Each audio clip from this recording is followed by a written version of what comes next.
Bolt your windows, lock your doors, check your closets, look under your bed, and then prepare yourself. For it's another episode of Dark Night of the Podcast.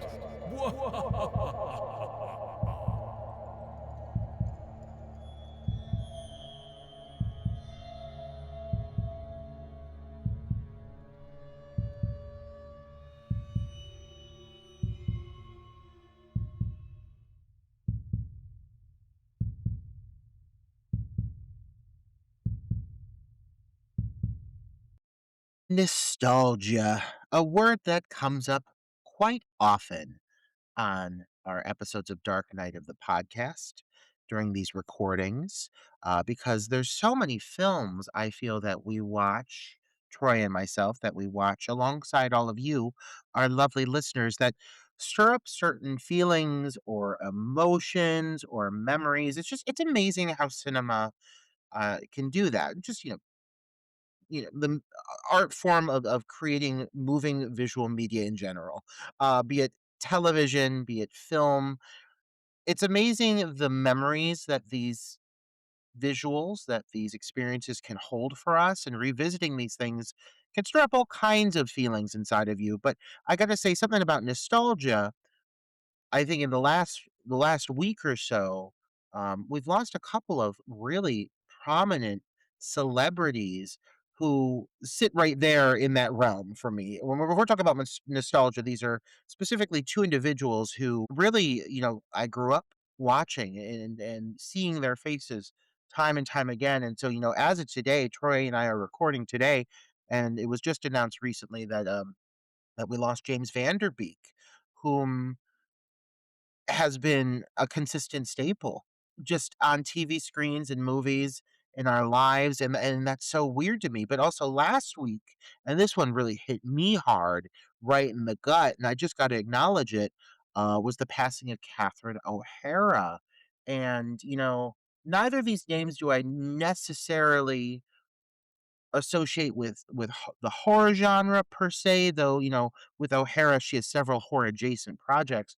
But just as nostalgic figures in our lives who are introduced to us through cinema, through television, through moving motion visuals, even like in forms of claymation for her with Frankenweenie and so forth. It's really just shocking to lose some of these individuals. So I thought it was an important note to kind of start on, giving us a chance to talk about just these two really, I think, prominent individuals who affected our lives. Troy, I mean, you're a little bit older than I am, but I'm sure that both of these performers had to have some influence on you to a certain extent as well. Oh, absolutely. I was devastated to hear Catherine O'Hara passed. I mean, what a what a joy, what an icon. She brought so much just charisma, charm to anything she did. I'm so glad that she had. I don't think she ever had like a dry spell in her career, but I'm glad that she really got back into like the mainstream. In front of everybody with Schitt's Creek, and that really catapulted her back to the forefront of being a recognizable, celebrated comedian because she's hilarious, and she's given some fabulous performances.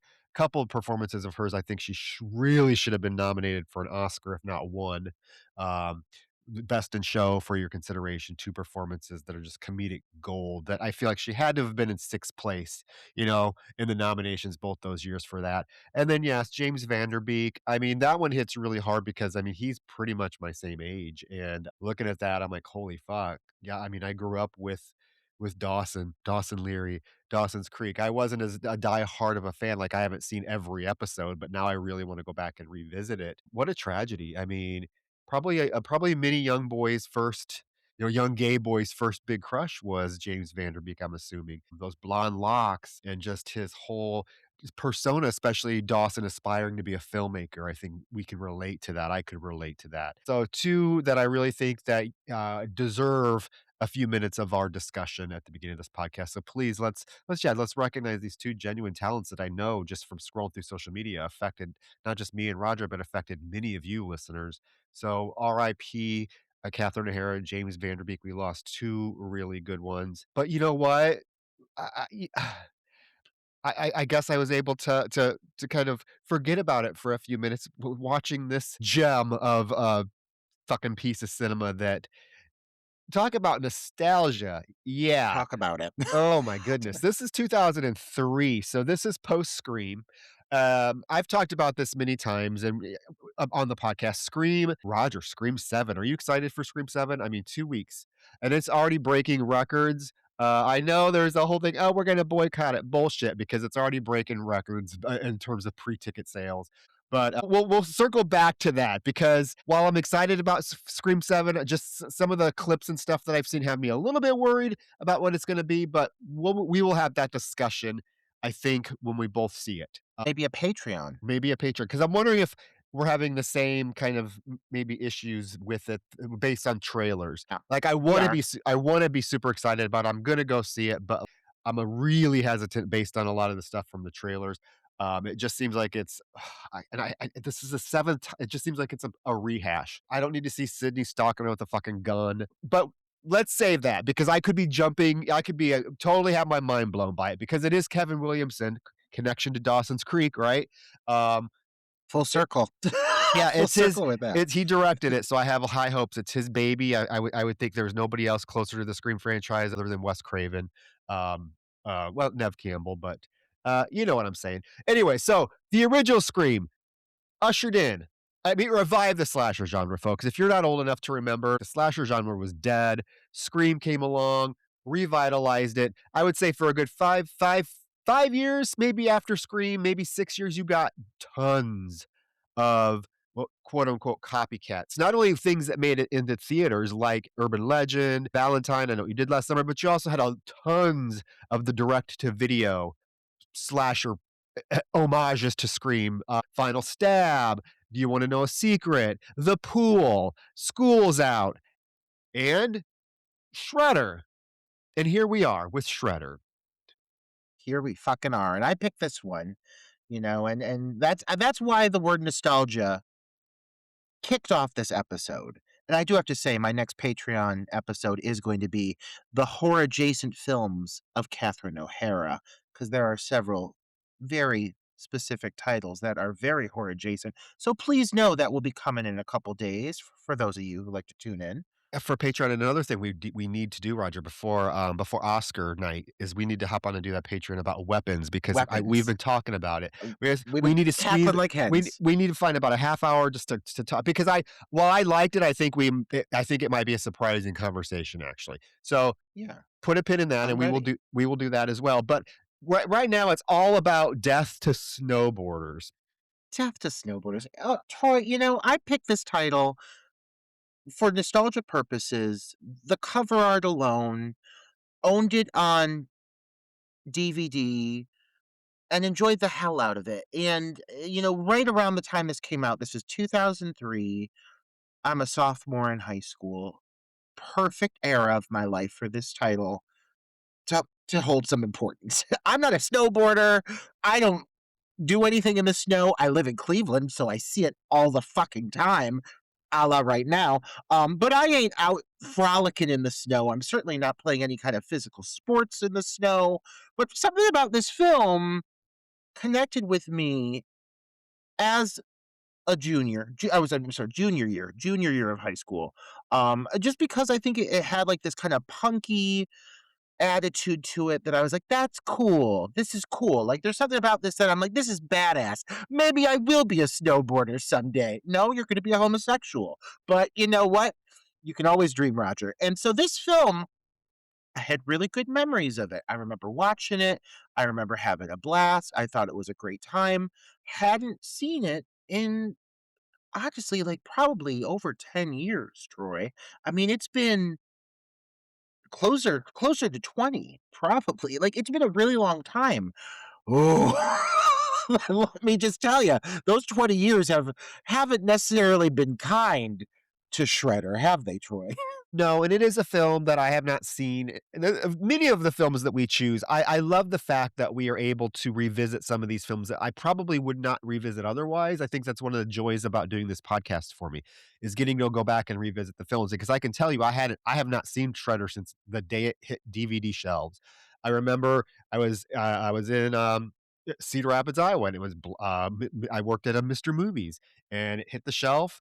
Yeah, I since I worked there, I got to check out the films before anybody else. Any slasher film, I snatched it up. I grabbed this, I took it back home and watched it, and yeah, I thought it was fun. I thought I thought for a slasher film, it was a lot of fun. There was a couple memorable things that has stuck with me through the years related to this film, and then the film got a little bit of a resurgence because it got a beautiful new poster art and like I think a was it a, Blu-ray release by one of those, companies? I don't keep up on it. I know there's so many people that are like, Blu-ray fanatics and like Vinegar Syndrome and all the I don't. So forgive me for my lack of knowledge when it comes to that, but I know it did get a Blu-ray release and it kind of brought more attention to the film.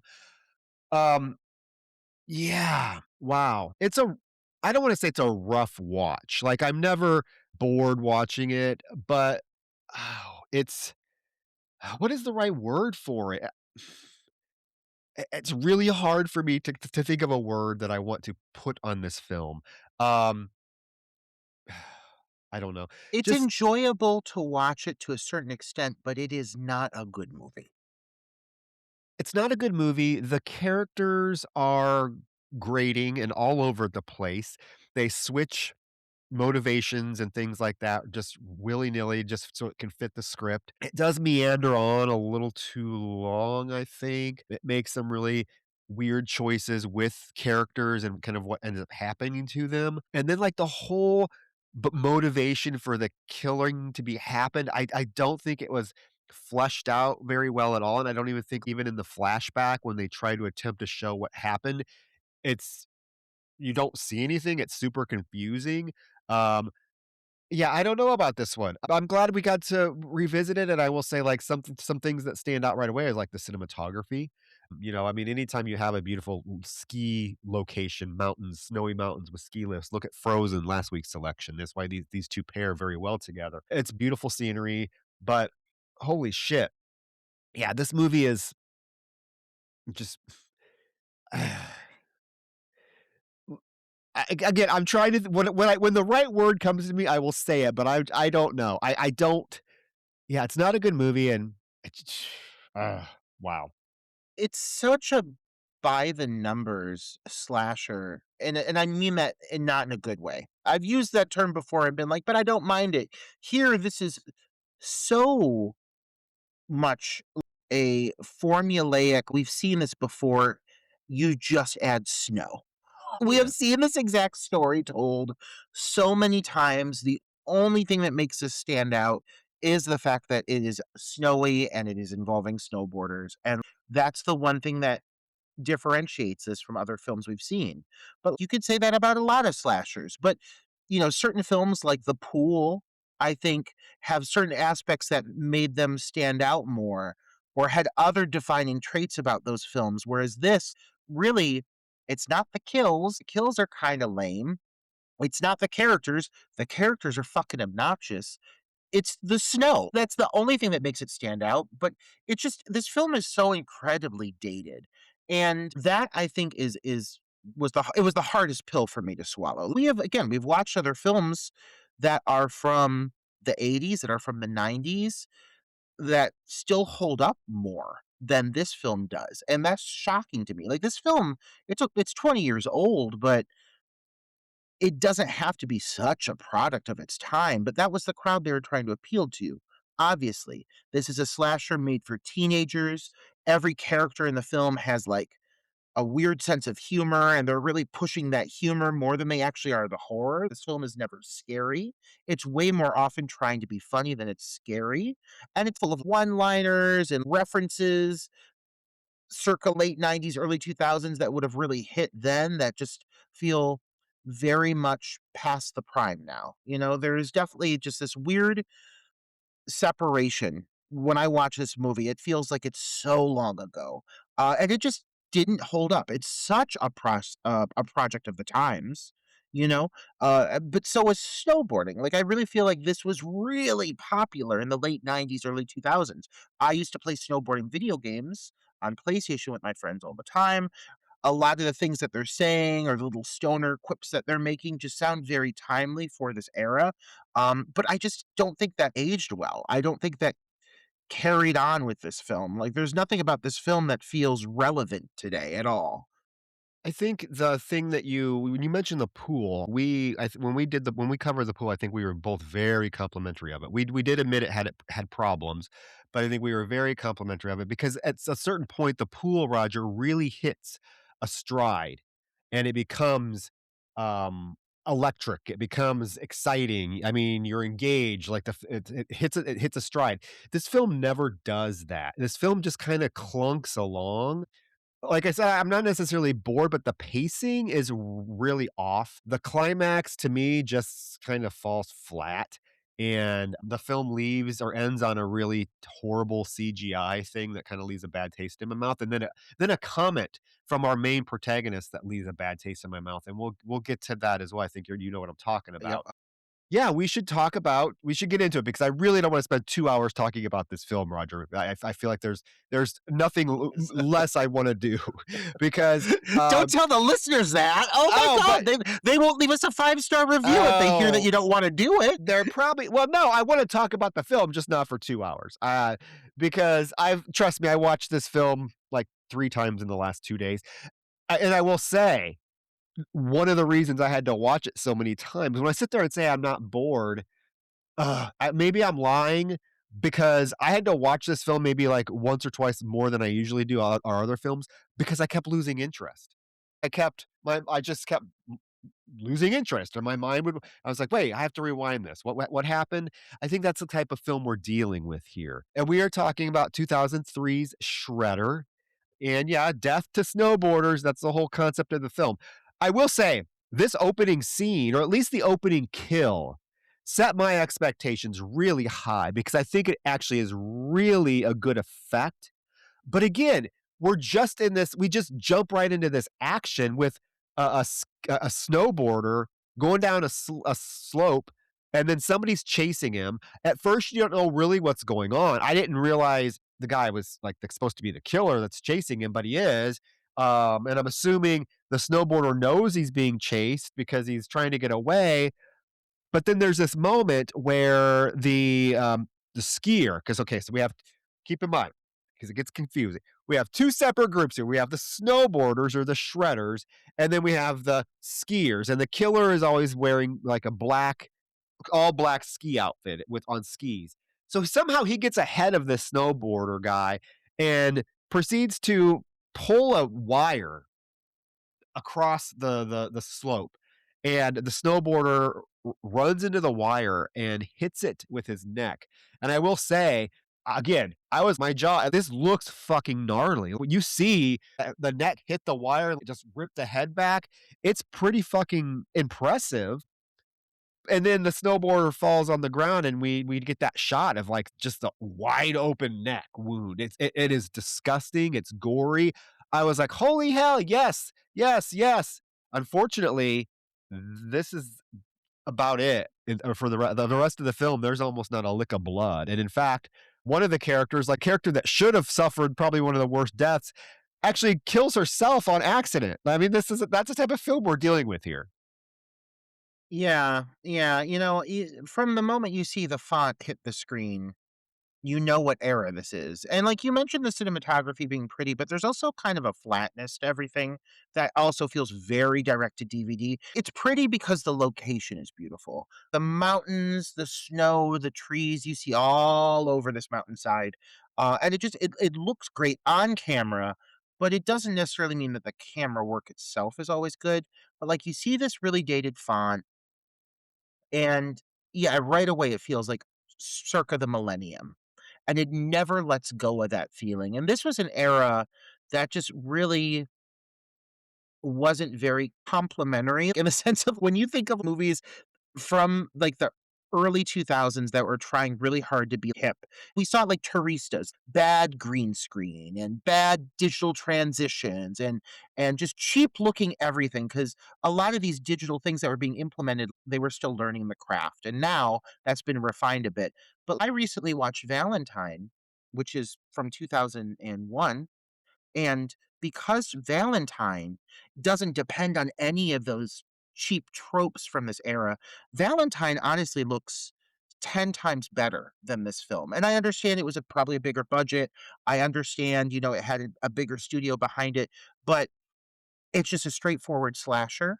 It's slick, it's sleek, it looks pretty, they shoot it well, and they don't try to make it like a time capsule of the early 2000s. They're not leaning heavy into technology or anything like that. Here, it feels so circa early 2000s down to the visual quality that it is distracting because it just, again, it has not aged well. So you have this big chase sequence and they throw you right into it.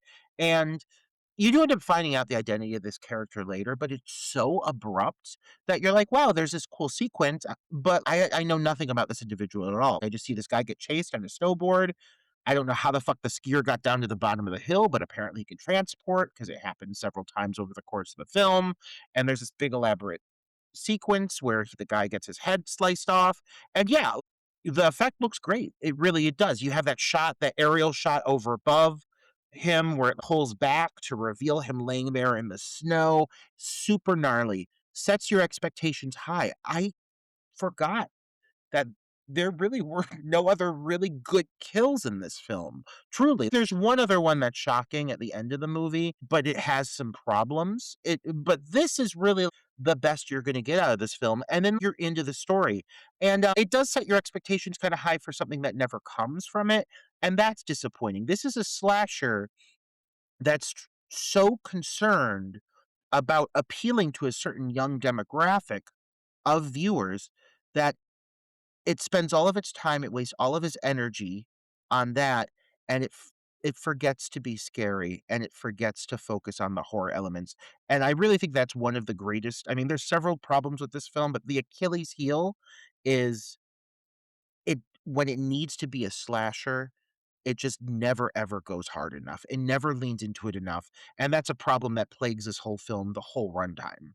Well, it fails to create its own identity, I think, and yeah, you're right. The film looks pretty because of the scenery. It's not because of any inventive camera work or any interesting camera work, because I would agree with you, the film does look very flat. It's definitely filmed like a made-for-TV movie, that you're not gonna get any camera tricks or any interesting camera angles. It's all very, very flat. But, going back to this, film, one of the things that is an issue is that it never tries to get its own identity. It tries to do what it knows a slasher film should do, and I'm going to say, like, jumping from this opening kill, which again, we don't know anything about the character, we don't know when this supposedly happened, it's just that the first kill, we're in it, and then it cuts to keep in mind, and this is what I'm saying, we're in 2003, Roger. Do we really need this lone female in the shower horror trope in 2003? We've seen it. We've seen it done many, many, many times in better movies. Psycho, of course, The Funhouse. We have seen this exact same scene so many times, and it's like, this is 2003. Did we really need to see this again? But I think it's the filmmaker saying, "Oh, this is what a slasher film should do, so we're gonna do it," because you get the blonde in the shower. Someone comes into her room, looks at her panties, all of a sudden goes in the bathroom, pulls the shower curtain open, scares her, and it's just her beautiful blue-eyed boyfriend, Cole. But again, why, this stupid shower scene trope? And that's the problem with this film, as I was saying, it does not have its own identity. It just goes through motions of what it thinks a slasher film should do. Earlier, you were struggling to find a word to describe the film, and I think, it's not awful because I still have some joy when I watch it, but Lord, is it stupid, and it's simple, and it's very uninspired. Like, it really is the skeleton structure of what needs to be a slasher, but it adds nothing to it to at all give it any charisma or character, you know? Again, it only adds snow. So once you start to meet these characters, I have no issue with a bitchy female thrown into the group of cohorts, you know? I love it. I prefer if one of the gals is a stone cold bitch. I think I need it. I need it. I'll say that I need it. But there's a certain way to do it. And I'm gonna tell you right now, Kimberly is not it. You meet this character of Kimberly, and it's not that she's a bitch, because she's a bitch. It's not just that she's a bitch. She's just like an awful person. And she's taking advantage of Cole, who, like, Cole has his own issues. Like, Cole is not perfect by any means. He has certain lines over the course of the film that are questionable. He seems kind of like a lump, but he's trying, and he in no way deserves the level of emotional abuse that he gets from this broad. And yeah, so just to open up on the sexy moment with her, and immediately, first thing, they have a bitchy interaction where he brings her a rose and she's like a bitch about it. And like, I just think in order to have characters that have flaws, they've got to have some certain redeeming qualities as well. And I think a lot of the characters in this film are void of redeeming qualities. And that makes it a really hard pill to swallow when there's so many unlikable, just obnoxious, not just unlikable, but horribly obnoxious individuals thrown into one scenario. Like, so many shitty people making bad choices, like, it leaves a sour taste in your mouth. There's one character out of the group who I think is pretty cool, but the rest of them are just kinda fucking miserable to watch on screen. Like, what do you think about the characters? I said it earlier, these characters are horrible people. Kimberly takes the cake for being, I'm like, I'm with you. I love a good bitchy character. Give me a Chris Hargensen, give me a Melissa from Friday the 13th Part 7 if they're charismatic. If there is anything, Kimberly is just an evil, conniving bitch. Cole, yes, he has his issues, but he seems like he's a genuinely a nice guy. Cole's somebody yeah, he's genuinely nice, and she is. We find out she's stringing him along with the promise of sex. Like she wants to get what she wants to get things from him, so she keeps stringing him along with promises of sex, and it was supposed to culminate in them going to this cabin, the cabin for a romantic weekend alone together. He's like, "Oh, I can't wait for us to get to the cabin alone." And then she says, "Well, Cole, about that just being the two of us." And then it hard cuts to them in an SUV full of all of her fucking friends that she drug along. And yes, these are some of the most obnoxious characters I have seen in a horror film in quite some time, and I know that we've talked about this before, but horror went through this phase, and I think this was kind of the pinnacle of it, where they thought that it was good. It was a good thing to make all these characters unlikable. I think that's one of the things that makes like the Friday the 13th remake so hated is because the main characters, once we shift into the main characters, they're all so fucking unlikable. And that is the same thing with these characters are just obnoxious. And I Roger. Okay, so let's talk about one particular character that I want to take a pencil and literally jab it in my ear every time he talks because he Can I has guess? Can I yeah, guess it? yeah.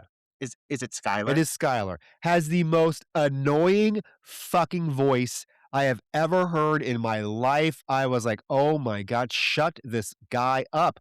And then to find out, I was like, wait, he looks so familiar." And I said, "Oh my gosh, that is the dude from another film we recently covered, or not recently covered, we covered it a couple years ago, but right around this same period because it's a Valentine's themed film, Lover's Lane." He's in Yes. Lover's Lane. He's Dougie in Lover's Lane with Anna Faris. He gets almost killed the exact same way in that one. But I don't think he was that annoying in Lover's Lane. What the fuck happened in the years between Lover's Lane and this? Because oh my god, anytime this kid talked, I was turning the volume. Like his voice is so fucking grating.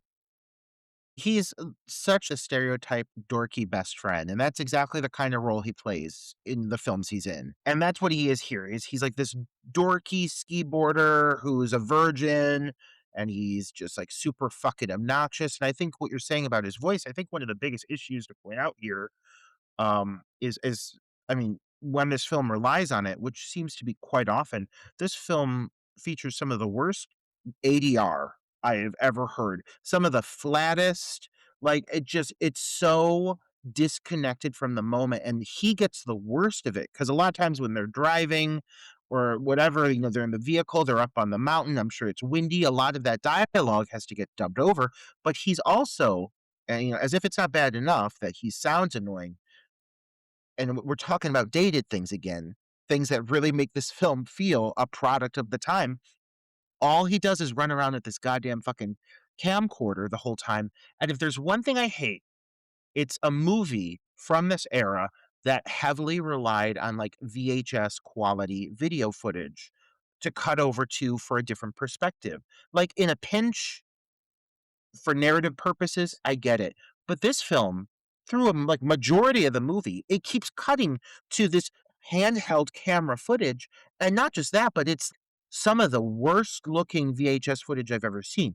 It's all shaky all over the place. You're not seeing people's faces. You're just seeing blur, static. Like it just why would why would you want to purposely cut away to significantly worse looking footage so often over the course of your film? It's just so unpleasant to look at. And then it's also unpleasant to listen to because, again, this horrible dubbing feels very flat. It just sounds like the actors are just reading off their dialogue.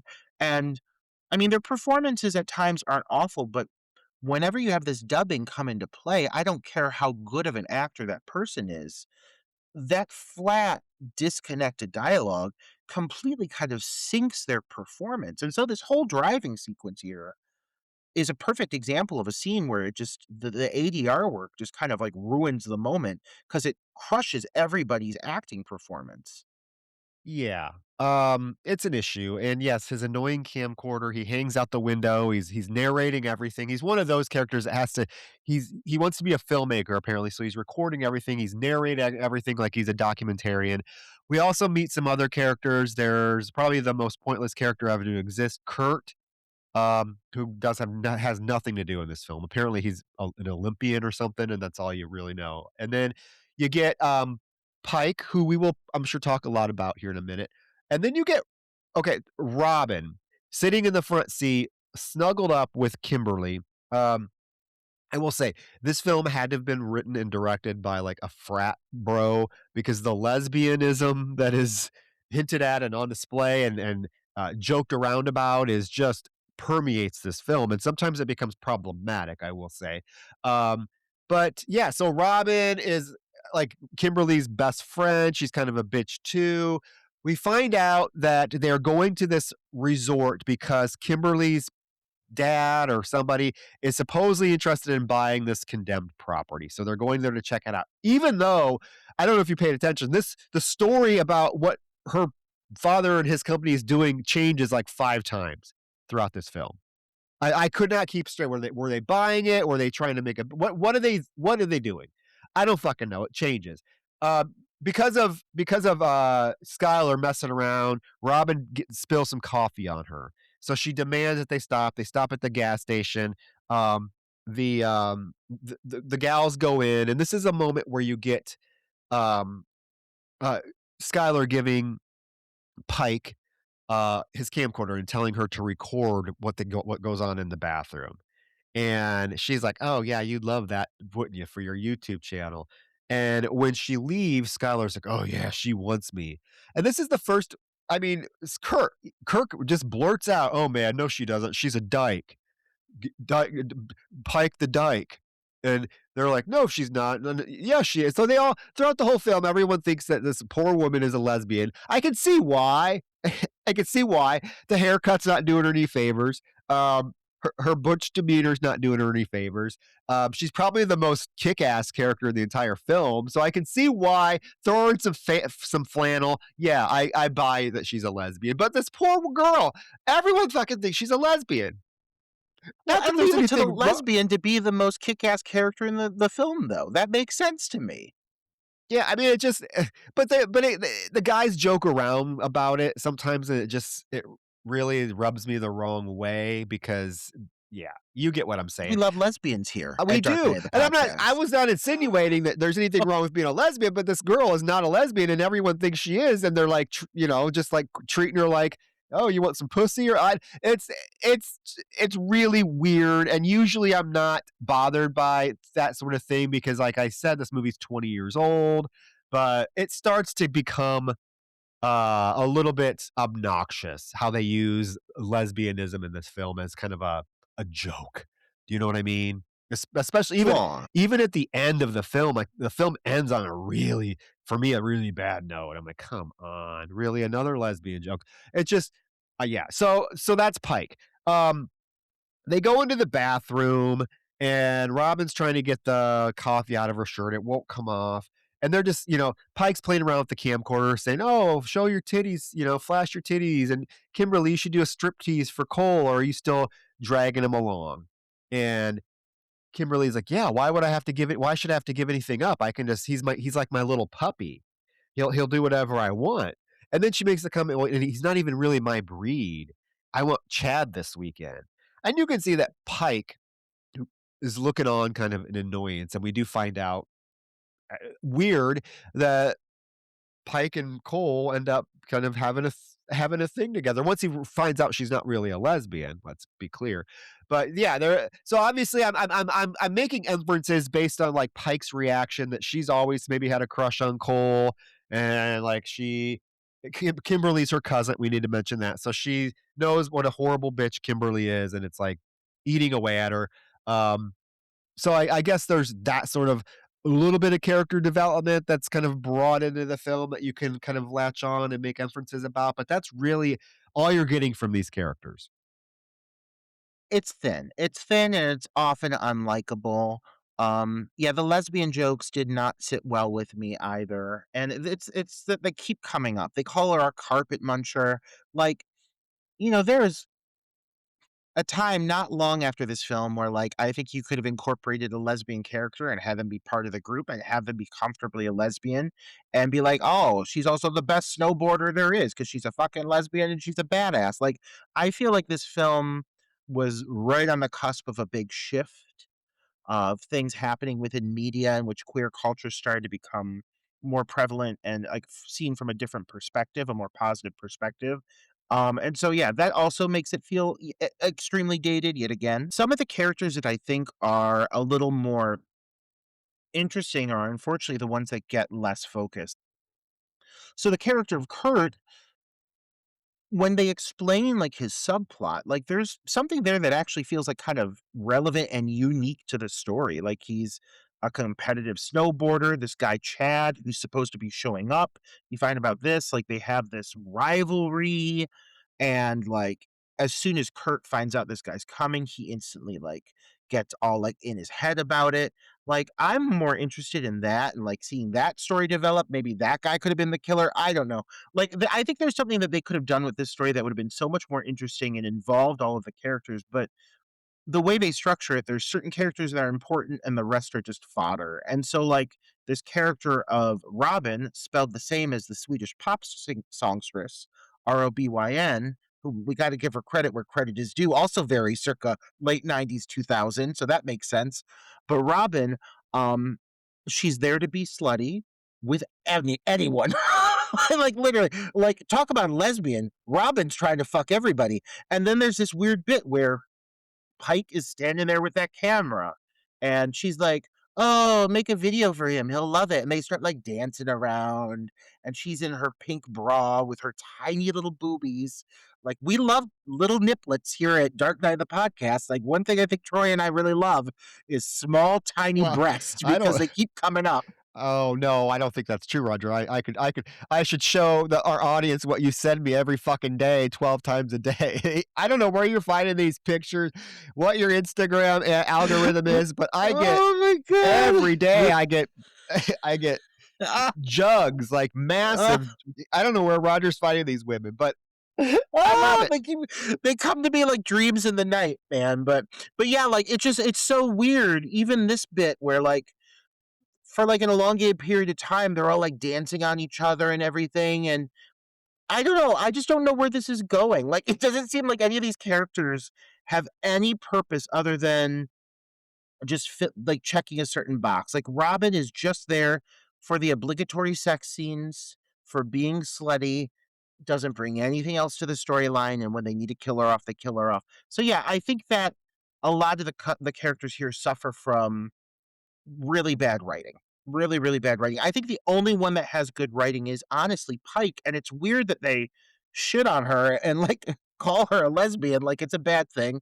And then she ends up being probably the most capable and interesting character of the whole group. I don't know. It's not like she doesn't have any flaws, so they created this flaw in her, and it's just so unnecessary because really, like, she is the final girl. She doesn't really get to have the big final moment until she shows up last minute. I'm going to say it now, but from like a structural standpoint, I feel like Pike should be looked at as the final girl. She's sure as hell capable enough to be the final girl. Well, she is, but I have a big problem with her popping up at the end because for me, she was clearly dead. But we'll get there. We will get We there. will.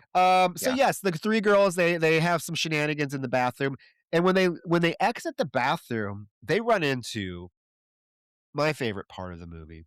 I mean, if I'm going to give this movie any credit, it's right here. Christoph. You know, I Is it love his accent as it. well? Are Oh, you gonna give him credit for his I accent? love a blonde, I'm a sucker for a hot blonde, and he I definitely know it. he fits the bill.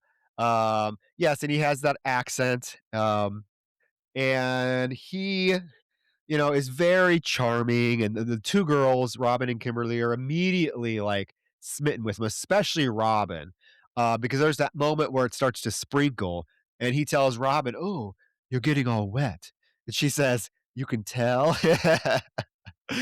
And then they take him back to the vehicle, and they make Cole drive him to where they're going. Kind of a odd choice. You're just gonna meet this guy and like, "Oh, let's go back to our cabin that I either my father's buying, or we're checking out, or who knows, but we're gonna go. And when we get there, guess what? We can't even get in because my dad's not really buying it, and he hasn't bought it yet, and it's still locked up. So we have to get through this locked gate. And you get the moment where they all get out of the truck. Most of them can squeeze through the gate with their snowboard, so they hit the trails, while poor Cole sits there for what seems like 10 minutes, fiddling with this chain, trying to get it unlocked. He tries everything, Roger. He tries Blow everything. torches it? Blow torches. He's trying to, and fucking Kimberly's just sitting in that driver's seat doing her nails, just like scowling at him until he finally gets it open. First, I wanna acknowledge with Christoph, right away, right off the bat, there's something suspicious about Christoph. Is it his strange accent? Yes. The accent feels a bit forced. Is it the fact that when they ask him where he's from, he says Europe, which is very broad? I mean, like Europe could be a lot of places, but there's definitely something suspicious about Christoph. And so they just bring him along. And so, okay, that's fine. Once you get to the mountain where they're going through the gate, everyone starts snowboarding. I like Kurt because he's smoking weed, like myself. He's a ginger. We're here for a ginger. But it's the soundtrack that I want to acknowledge right now. Because one other thing about this film that makes it feel horribly dated is that it consists of a soundtrack that is predominantly like punk, like scream punk rock, like light pop rock, I guess. I don't even know. It's like shrieking punk music, and like some of the lyrics are really weird. Like at one point there's a song that's like kill me now, but it's like upbeat. Like it's a weird choice for a slasher. And the only reason it works here is because it does feel, again, very nostalgic, very of this era. Like, this is exactly the kind of music that came out during this time and probably this time alone, really. Like, this music represents a very specific time in the 2000s. I don't find it pleasant to listen to at all. No offense to those of you who like this genre of scream punk rock, but I do feel like it's something that, like, makes sense. If you're gonna put this into any obscure horror subgenre or slasher, like, associated with, I don't know, a sport. Like, it might as well be one about fucking snowboarding because this music feels very appropriate with what they're doing and when they're doing it. Like, this was very popular during the early 2000s.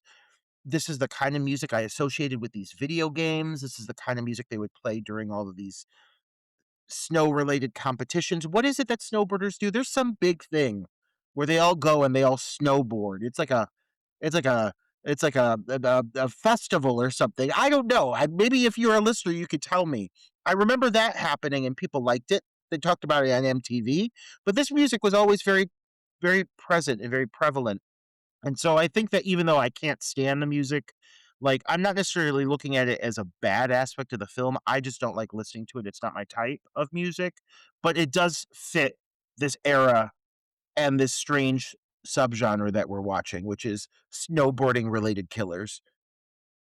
Well, yeah, and it's played generally during montages of them, like, snowboarding down the hills and stuff like that, so it does I guess it does make sense, but it is pretty I think it's pretty bad, actually, the music. Um, but Kristoff on the way down the hill, kind of another little sign that there's something off with him because he has a vision of, like, a little girl standing on the hill, and he causes him to, like, crash and fall, and they have to go over and help him.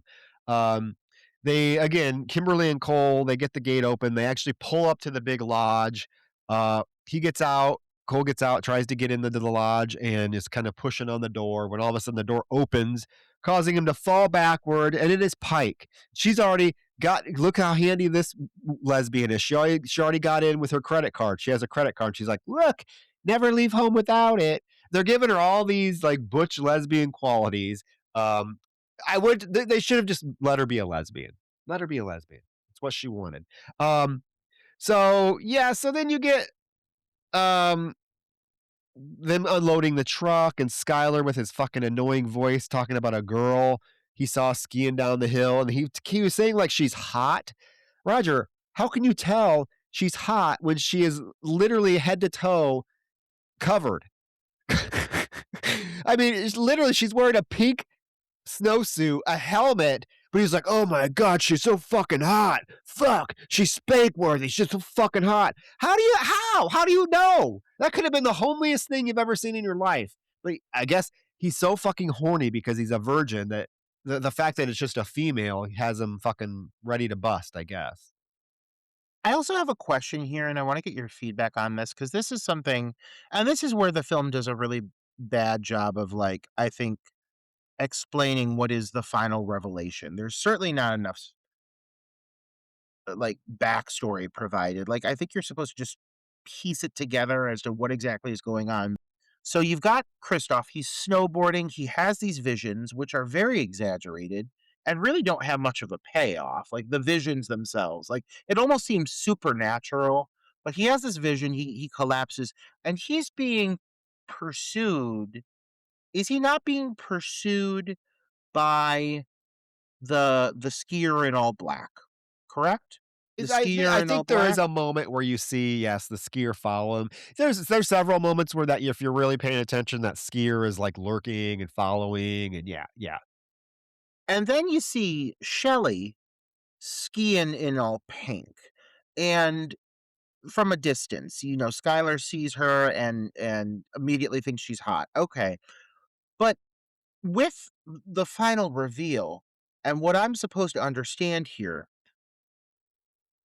is, and I have to ask now because it's Yeah, gonna come out go at for the it. end of this. Yeah. Is Shelley is the killer, That's really. yes. Shelley is the killer. That's Her father is he actively says he hasn't killed or hurt and I anybody. no, he yeah, the father's just trying to scare them off the mountain. Shelly's the one that's actually doing the killing. So it does kind of make sense that there's 2 of them, kind of sporadically throughout the film. When we first see Shelly, she's wearing the pink, but I think at some point they're both kind of costumed in the black. So it makes sense that when you talked about them like being able to teleport. I do think there are moments where both of them are out on the slopes. I don't know that the father knows that Shelly is doing this killing. I don't think he knows Right. that. I think he thinks Sure. he's just out there trying to scare these people off. That's my interpretation of it. Got it. Because it gets really convoluted. It's hard to pinpoint the differentiation between Shelley and her father, who's in the costume when. Um, that ends up being the reveal who the killer is, listeners. Let's just be clear. But it's one of my biggest gripes is really how this film ends up revealing this fact that these two are involved. That it's not very clear who's actually doing what. If they're working together, it sounds like they're not. I don't think that he's working with her. I don't think so either. I don't like I said, I don't think he knows that she's killing, and here's the other thing, like, the whole backstory about why they're killing, we never see that, and it gets real that gets convoluted because at one second, it's the little girl that was killed, but then also later you hear that his wife was killed too. I'm like, "Wait, what? We didn't even see that." It's so convoluted. I think they really needed to just take a step back and give us a much more streamlined, motive, because this motive Right. is all over the place, and you're right, like, at one moment, you do think it's a dad, but then it's yeah, it is way too convoluted for what it is, yeah, I know, and I think that's another problem. So as they're unloading the truck, they realize that they have no beer, so they need to make a beer run. The only person that wants to go back to town with Cole is Skylar. So they head back to this, like, dive bar that's kinda the only place in town that's open. Um, they pay Roger, this was 2003, they p $96 for beer, that's a lot. They must have got a shitload of beer, 96 bucks, like, 'cause that's what he pays, he gives him the credit card, and the gentleman there, who ends up being, the father at the end of the film, says that he really hopes that I really hope you guys aren't going to Rocky Summit because it is dangerous. They tell him, "Oh, no, absolutely not. We're staying with some friends, we're fine." He's like, "Good, because the legend is it's haunted. So I need you to stay away from it. It's dangerous and evil." And like as Skylar's filming around, you see all these like weird townsfolk just like staring at them and giving them dirty looks, including the blonde who ends up being Shelley, which he somehow recognizes that that's the girl that was on the slopes. How? How? She had a helmet on. Like, how does he know She that that's her? Because when they leave, he's like, "Oh, man, that's her. That was her. See how fucking hot she is?" How would you didn't see her face. She was wearing a fucking helmet and goggles. Please explain this to me. It's driving me fucking nuts. Listeners, I think you're gonna think that Troy and I are so, like, marble-mouthed with this episode, but the problem here is there are so many things that come up over the course of Shredder that make me scratch my head and just think, like, "How is this happening?" And, like, you're absolutely right, Troy, like, this right here is one of those moments, like, I felt the same thing. How the fuck does he even know this is that same chick? How does he know it? There's no way you would not be able to tell. We do have to acknowledge that big snow machine that they passed earlier on the road. There's that guy driving that big old ice cutter, whatever Yeah. the fuck that thing is. That's parked there at the bar. That guy's in the bar, giving nasty looks, recognizes their vehicle, has this startle moment where he turns the machine on right beside the vehicle. You definitely know this thing is coming back into play. It's a creepy looking piece of machinery. Obviously, it's meant to get like through the roads, like to cut through really big massive piles of snow, like this thing is there to serve a very specific purpose in that area. But this guy doesn't have a single fucking line. Like he's a red herring for sure. But yeah, this whole moment with Shelly is like it's so weird. And then she does that thing where she like kisses towards the camera. And again, and the fact that these characters have no real purpose other than just coming in to move the story along. But other than that, they're not fully rationalized characters. She's there. This guy's filming her with a fucking camera. Like it's super fucking uncomfortable. And her first instinct is to like make a kissy face at this Skylar who she doesn't know, who she's never interacted with, nothing. And it's just like this just feels so like unnatural. Like none of these moments feel like they have any real motivation or interaction. Like bringing these characters together just seems so forced. Yeah, I don't know. Like I don't really have an issue with Shelley. It's just like her character is literally in like a handful of scenes. And other than that, like I couldn't tell you a thing about this gal. I know nothing about her. Well, they get back to the house, and we get a montage of them playing some drinking games and doing the girls doing little slutty things like Pike removing her bra without taking off her shirt. And Kimberly one ups her by Roger taking off her fucking panties through her pants. I'm like, "How the hell did you do that, girl?" And she's, like, throwing them around. The best part about this whole fucking scene is Kristoff is shirtless the whole time, wearing those, gray, jogging pants, leaving nothing to the imagination. I'm happy about that. Suddenly, there's a knock on the door, and they go to answer it, and it's this fucking dumpy sheriff. He's not happy. He tells them they're trespassing, and he has to take them in, and Kimberly's like, "Oh, we own this place." Well, they don't, and that's the thing is, like, we find out they're not even close to owning this place. She literally brought all of her friends here, then they literally could be arrested for trespassing because her parents or her dad does not own this place. The sheriff's like, "Oh, that's fine and dandy, but I'm still gonna need to take you in."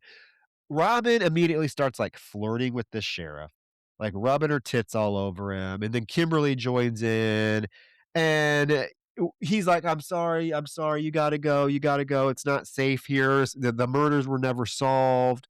And then Cole comes over, and Cole's like, Sir, it's fine, we'll leave first thing in the morning," and gives him, like, a $100 bill or whatever it is. And, of course, because why not? This small town sheriff is easily duped by being given money and horny broads rubbing all over him because he tells them that they can stay until morning, but he better not see him on their snowboards and he better not see him on the mountain. And they need to leave first thing in the morning because, again, it's dangerous, he tells them. We've seen this sheriff bit in so many other Oh, films. yes. Same fucking setup. Random sheriff or police officer shows up. He's there for a few moments to drop some exposition. He mentions the murders. He's in as he's out. He's there for head count, but fucking why bother? Because really, like, his kill is pretty late. It's coming up in a moment. But yeah, I mean, again, Robin, she's just there to be slutty. Instantly, she starts flirting with the guy. Obviously, they're trying to get him out of the place. It's very easy. They're able to convince this old dude to leave, and he's gone. And that's all it is. Like it just it's this brief moment. This character serves zero purpose. It's not like he gets back and calls something in. It's not like he has some like secondary plot line. Like he's just there. He's there on screen for like a minute and a half, and he's gone. Um, Speaking of dated tropes, did you notice during this conversation they have that 70s show bit where the camera's turning on the lazy Susan? Like, here's another thing that feels just very dated and of that era. So yeah, just these little details that all of these things feel like, oh, this was popular, or this is popular right now in 2000, 2001. So let's capitalize on this. This is popular. Snowboarding's popular. Punk rock is popular. That 70s show is popular. We're going to take all these little things from all these other things that exist and make it a slasher, and it just feels very uninspired. Yeah. Well, the sheriff leaves and the group asks Kimberly what he was talking about with the murders. The group is like, "Are we even safe here?" And she's like, "Well, yeah." But she proceeds to tell them the story, how she knows this. I guess maybe her dad told her, but she's like, "Yeah, a long time ago, there were some drunken snowboarders and they harassed this little girl and ultimately killed her. And then the cops went to arrest the people that did it, but they vanished. So they assumed that they were murdered." What I, I like a good flashback, but this is the worst flashback in cinema history. Like, it is like, you don't really see anything that happens. Like, I don't even know what happened to, like, the other friends. I know that supposedly they must have been killed because we find their bodies later on in the film, but this flashback of Roger shows literally nothing. And they make it this big whole thing, but literally nothing is shown. It's so confusing and jarring, and I don't know what's going on, and you don't even see really what happened to the little girl. Um, I don't. Yeah, this does not work for me at all. So, a few things. First of all, the flashbacks and the visions always feel very supernatural. And even when he's like, "Oh, and these three snowboarders, they disappeared." Like, it looks like they like fade away and it looks almost like they literally disappeared, like they were specters or something, which is not the case. There's nothing supernatural at all about this. Um Also, there's this whole like underlying not I guess plot point to a certain extent, but they keep bringing up that there's this skier's responsibility code. And so atop like all of this discussion of like the girl who died, but also like we learn about the bartender's wife who also died. And then also the killer like has like an issue with people just not following the rules. If you don't follow the responsibility code, the killer's gonna kill you. Pick a fucking lane, Shredder. Like, pick a lane. What is it the killer is pissed about, and why is he killing? Is it because the killer is mad that they don't follow the rules? Is it because he's mad that his wife died, or is it mad that the fucking girl died? What I'm what I'm assuming is, so Bud has his own incident. The wife died because of this whole mishap. But then in a separate scenario, Shelley, I believe, is the sister of the little girl who died. So I guess both people died. I think both. Like not only did the wife die, but also the little girl died. I'm just very confused. I'm very confused. I don't even know where to go from this point. Like honestly, I really don't know what the fuck happened. And then we find out Kristoff is involved with all of it, and he keeps having these fucking visions. It's just it's not coherent. It's not coming through. The story they're wanting to tell, you're just getting like patchwork of it. You're getting little bits and pieces, but it's not enough to weave this all together and build to a coherent conclusion. And it just makes me so mad. Yeah, it's a mess, it's a mess. And nothing like I said, nothing is they make it way more complicated than it needs to be. Like this yeah, and Kristoff is saying, "Oh, legend has it the little girl still haunts the slopes." And suddenly Robin screams and she says she sees somebody outside. Cole tries to get the other guys to go with him to check it out, but nobody will except brave Burley Pike. She's gonna go join him to look for whatever intruder this is. And as they're out walking out in the night in this abandoned area, she does see like the big power shed, and he says to her, "You have more balls than I do, but I guess that's to be expected with your type."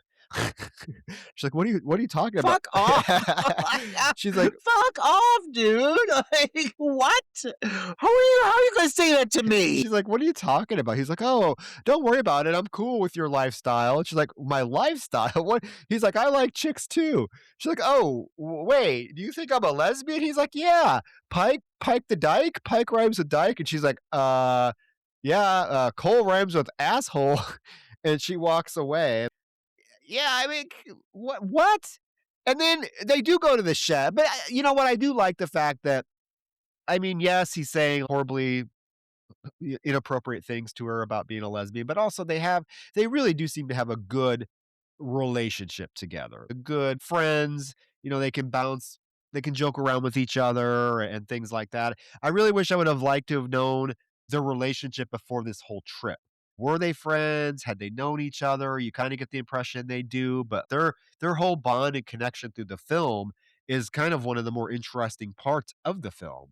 And I guess I'm glad they sort of allow it to go there. Although on one hand, I wish they could have just made her a lesbian because that would have been even more groundbreaking to have, a character that everyone's cool with.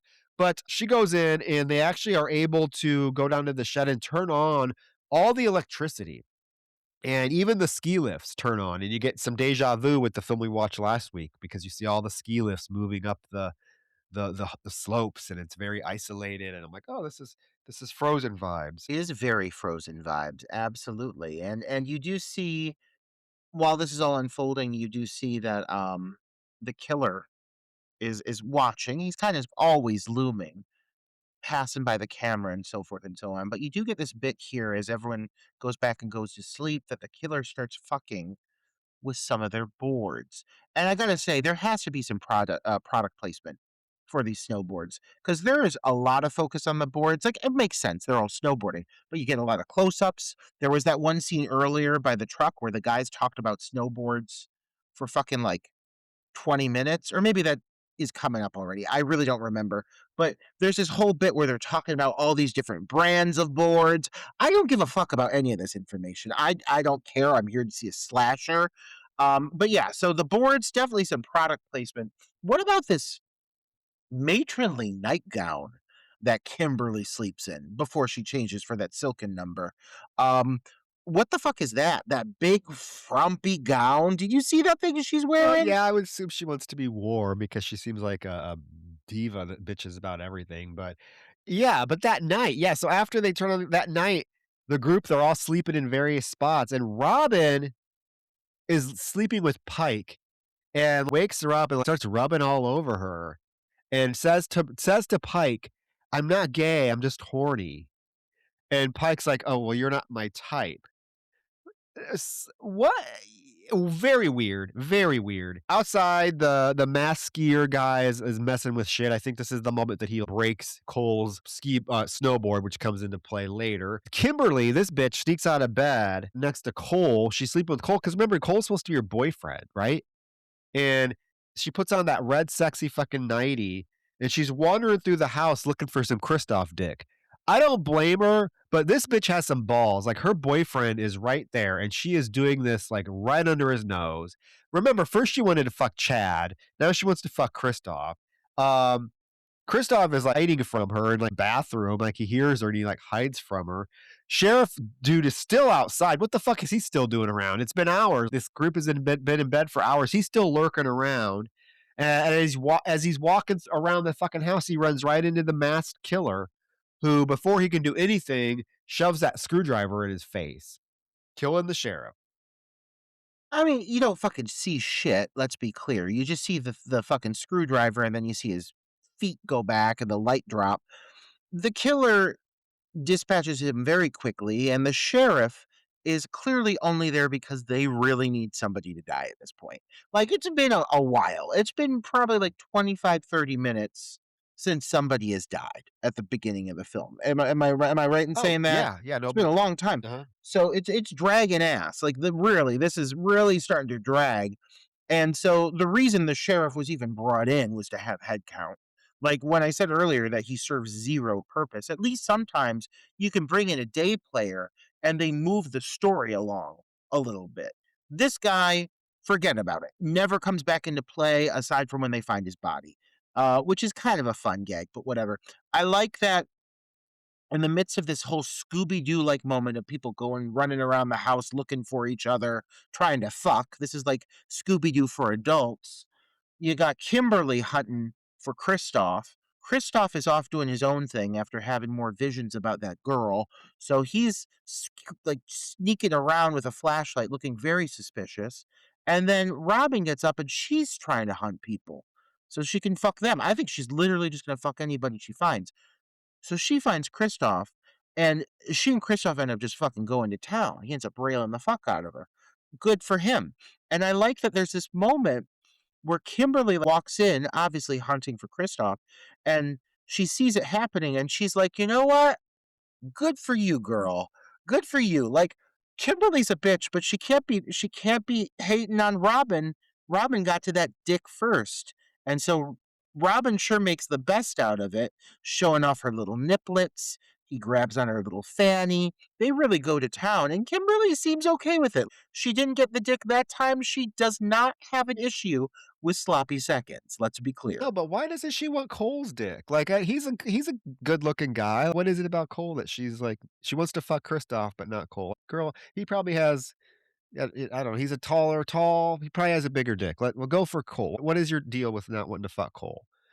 I th Maybe she's an ass man Maybe. like Oh, us. well, let's look at W- yeah, We, well, we see it we're later. getting there.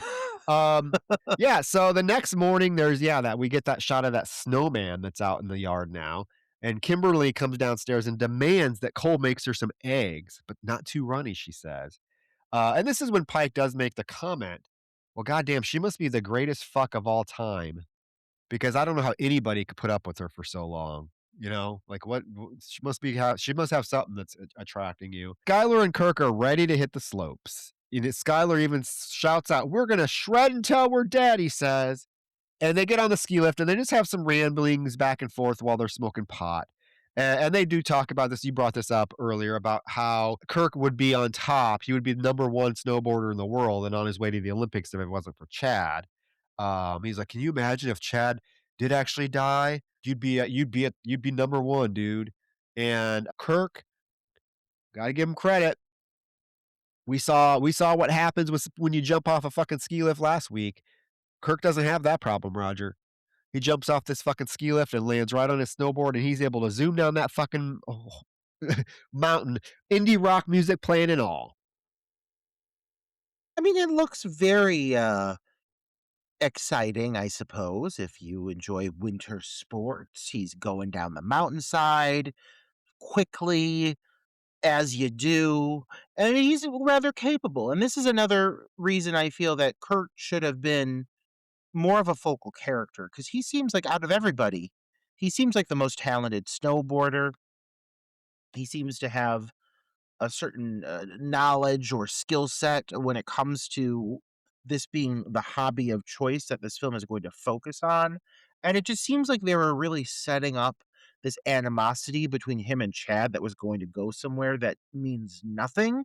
So, thus, Kurt's character really hath no purpose, which is a shame because I find him somewhat attractive. I'm going to be honest about that. But this is the song. As he's skiing, or I'm sorry, he's sledding, and what's it? But this is the song. As he's snowboarding, this punk rock song comes on, and the lyrics are literally, "Somebody kill me, put me out of my misery. Somebody kill me, please kill me." And I'm like, that's, I mean, it's hitting the nail on the head It's if that's what foreshadowing. the movie's going to offer, but For it's very aggressive. Oh, yeah, but it's foreshadowing, especially for his character.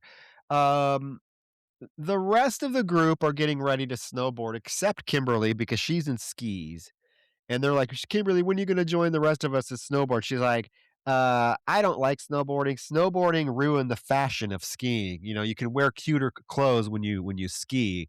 And she's wearing those, like, black leggings, and everyone else is in, like, giant snow suits. She even makes a comment about how big Pike's ass looks in her snowsuit. Kristoff offers to teach her how to snowboard, and Cole interjects and's like, "No, no, no, I can do it. I told you I would do it." And then this is like this fucking bitch. She's like, "Kristoff has a technique that you just can't compete with." And he's like, "No, seriously, I can teach you. We should stick together in case you get hurt." And she like throws her radio at him and she's like, "Well, maybe I'll call you." At this point, I would have been like, "Bitch, fuck yourself. You're not putting out. You're a fucking cunt. I'm done with you." But he seems to still be infatuated with her. She's horrible to him. Horrible. No excuse for it. Meanwhile, Kurt comes upon that sort of like mine structure, I guess. What the fuck is even this building? It's never explained, but I'm guessing it must be some sort of mine because he comes across it, and this is just out of fucking nowhere. And he walks up to this thing and he opens this door and he seems to like have a reaction to be surprised what's inside. And then you've got this whole bit of him turning, and this is building up to what is like the first, I guess, major kill of the inner circle of friends. And yeah, I don't know. I just feel like I was really anticipating Kirk to go somewhere. And all of a sudden you have this moment where he's just killed with this like kind of like underlying tone of humor that carries through the whole thing as he's like talking about bad karma and flicking off the killer. And it just tonally, this scene doesn't work for me. It's not that the kill doesn't look good, like the ice pick that's used to stab through his torso. He dies via ice pick, fitting. It's a winter themed film. Ice pick goes through his torso, looks fine, but there's just something about this that for like the first major kill, I was really expecting something big, especially for that initial opening kill with that random snowboarder that got his throat cut. I was expecting something huge. And you don't really get it with this. And that continues to be a trend.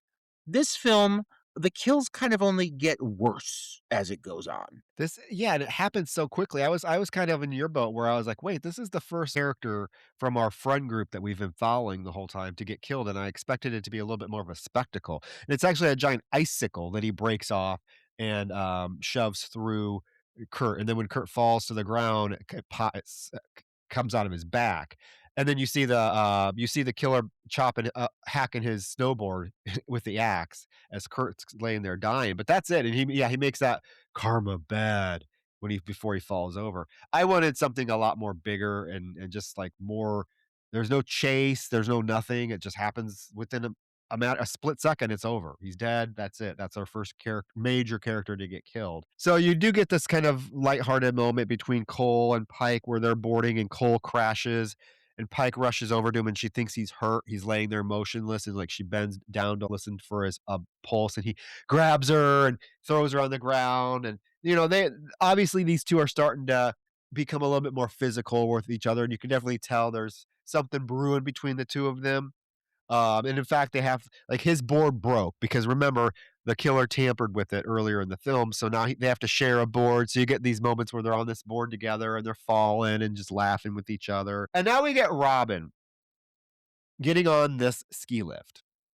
She gets on the ski lift. Suddenly, this dark figured skier hops on the ski lift with her. And she seems fine with it at first. She tries to engage with him and is like, "Oh, I didn't know anyone was up here." And he ignores her and she thinks it's because they're snowboarders. And she's like, Dude, you need to calm down because snowboarders are the future." And then, like, he aggressively starts pointing to this sign that says skier rule number 1, always ski in control. She's like, "Those are skier rules, asshole. We make our own rules. You better get used to it." And then he grabs her, is shaking her violently, and somehow she's able to grab him and throw him off of the chair. And as he falls to the ground, she's like, "I don't ski, I shred." And I was like, "Wait, this." I don't know because the problem is, and I don't know if this again, I don't know who this is. Is this the dad or is this Shelly? I'm assuming it's the dad because he looks much more imposing than Robin. Because I have to keep in mind, Robin's a petite little thing with petite little titties. I feel like this man could have easily thrown her off of this chair, but Robin has no problem launching this man. I'm assuming it's the father launching him off of the fucking ski lift chair. I'm thinking it has to be Bud. I think that's his But yeah, name, Bud. But mm, the thing that contradicts that is when Robin starts giving him sass and attitude, he physically attacks her on the chair and she's forced to throw him from the chair. And it's stated later that he never hurt anyone or intended to hurt anybody. So to me, I mean, it feels like it would have to be Shelley, but that's not at all possible because Shelley comes gliding onto the scene and now in a powder blue ensemble. Like the timing, there's just no way it could be the father. But what he does here goes completely against what he states later in the film. He says he never killed anybody, were his words. I think, like, shaking somebody, he does say, I was trying to scare you guys so you would leave." So, I'm assuming it, Roger, if I was on a ski lift and some random dude just started shaking the fuck out of me I would probably be like, "We're getting the fuck out of here." I don't think that his intention necessarily was to kill her. He was physically trying to, yeah, be aggressive, but I think, again, it goes back to what he was saying. I was trying to scare you guys so you guys would leave. But she throws him off. It doesn't matter. She throws him off. We cut to, yes, Skylar getting the attention of Shelly coming down, and they introduce themselves to each other. And he offers to teach her snowboarding, and she declines. And she says it's not her thing. Back to Robin. She's on the ski lift. I don't know how the fuck this happens. I tried to figure this out. And the balls of this movie, okay? The balls this movie has to do this. R- I'm gonna put it out there. The killer does not kill Robin. Robin basically kills herself on accident. She goes to get off the ski lift and her scarf has gotten wrapped around the pole. And it literally strangles her and lifts her body up. So you get this whole, and this was one of the visions. Remember, I told you last week when you said you watched this movie, or when you picked this movie, I was like, I remember two things from it: the body hanging from the ski lift the entire film, because literally the rest of the film we see Robin's body hanging from her scarf on the ski lift as it's going up and down the hill. I totally forgot, Roger, that the killer has nothing to do with Robin's death. It's an accident. Like she does it herself. It feels like, in a way, like it's almost implied that the killer, like, sets it up. When they struggle, the killer grabs at her and he's shaking her, and that's what causes the scarf to get caught. You could almost argue, like, did the killer do that No, intentionally? But I watched it it. really is just an I accident. I watched this, trust me, listeners, I watched this scene multiple times to see if I ever saw the killer grab her scarf and wrap it around the pole, and he never does. It's the fact that when she's trying to get off of the ski lift, she sees that sign that says "Lift up your feet," and she's like, "Oh shit!" and she gets distracted, and she jerks, trying gets distracted, and her that's how her scarf gets wrapped around the thing. She kills herself. I mean, it's an accident, but I'm like, how do you have a slasher movie with an obnoxious character like this, and you don't let the killer her? You have her die in an accident? I love the visual aspect of the aftermath of the body hanging from the ski lift, but this is such a huge fucking cop out for a death. It is, it is. It does provide a comedic element. Like, there's one moment later where two of the characters are sitting having a conversation, and she just floats by in the background, and she gets caught at one point. She keeps going. It's a fun visual. It's probably one of the most striking aspects of the film when you think about the fact that you just keep seeing her. It's kinda eerie, her just floating along like that. But yeah, it's a bummer because also the character, like, and not to say I want it to go into trope territory, but, like, you know, this character has served one purpose, and it's to be the slutty character, and this death feels like it would be appropriate for, like, somebody else, like, I don't know, Skylar or something like that. Somebody else in the storyline. For her, I would picture she go out in some way that's sluttier.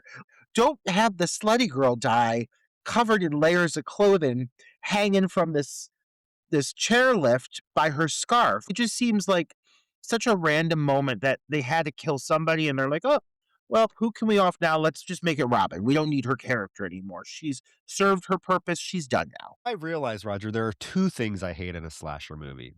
You know the first one, guns. Now, what I hate in a slasher movie is a slasher movie where a character dies of their own will and not the killer. Like it just happens upon an. There are some fun movies that use that trope, like Tucker and Dale versus Evil. I Didn't Come Here to Die. I love those films, but a film that is like straight up slasher film with a killer going around killing people, and you're going to have this character, a prominent character, literally die from an accident, not even an accident that the killer set up. I know you hinted at that, but that is not what happens. I implore you to watch it over. It is not what happens. And I know that's not what happens, and I was more trying to set up, but, like, in my watching it as well, I acknowledge this is a very awkward scene, and I was like, maybe I'm missing something here." I was trying to think, am I missing is there something that I'm not picking up on? I rewatched the scene, like, 4 times, and I had the same conclusion you did. The killer has no impact on the death at all, and it is highly disappointing that this girl goes out looking like a fucking idiot too. As she starts to get off, the thing just keeps going, and she's like, "Oh, oh, wait! Oh, and then she's screaming for help. Nobody can hear her. Apparently, nobody sees her body dangling for the next 24 hours." But then, okay, so this whole thing with Shelley and Skylar, what is the point?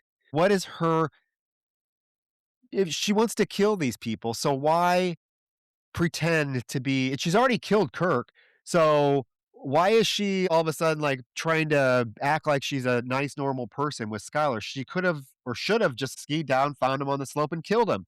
But no, we have this whole thing where they're getting buddy-buddy, they get on the ski lift together. She's talking about how her dad hates snowboarders, but she likes to see other people up on the mountain, and then there's that moment where she's unbuttoning her or zipping down her snowsuit, and she's like, "Oh, I get so hot." And then she literally grabs his hand takes his glove off, puts it on her breast, and she's like, "Do you like how that feels? Does that feel warm?" And they start making out. What is the point? She supposedly hates these people and she wants to kill them, but she's gonna take a moment to fucking make out with one on a fucking ski lift. And out of all the guys, it's gonna be this fucker, this potato, Skylar, with his goddamn fucking camera. She does that bit where she, like, opens her jacket and she, like, shows him the, like, basically down her shirt. It just, like, it's so awkward. And, like, if this would have come back into play, okay, that's fine. Like, if this would have carried through as a consistent with her character. But the fact of the matter is she never interacts with Skylar again. They never have another moment. This relationship that they're forming doesn't come back into play. It's just, yeah, it's so weird. It was really, I think, just they needed to give her another moment so that when the reveal happened, we the viewer knew who she was. Because aside from that, that moment in the bar, like she's a blink and you'll miss her cameo in the bar. So they needed to have something else to establish who this character is, but it feels so very forced. Yeah. Well, they get off the ski lift, and before they can do anything else, Bud, her dad, is there and yells at her to get her ass home and then tells Skylar to you better get you and your friends off the mountain and you better stay away from my daughter. I mean, they're definitely not being shy about painting him toward as a the villain, right? I mean, I think that's what you're supposed to expect at this point. You get Pike radioing Kimberly, and Kimberly answers and says she's on the mountain and that she's pissed because Kristoff ditched her. And this is the moment where Cole and Pike are sitting there eating their lunch, and you see Kimberly or you see Robin's body hanging on the thing behind them, and it's that moment where it like, hits the ground and, like, and it keeps going, and they're totally oblivious to it.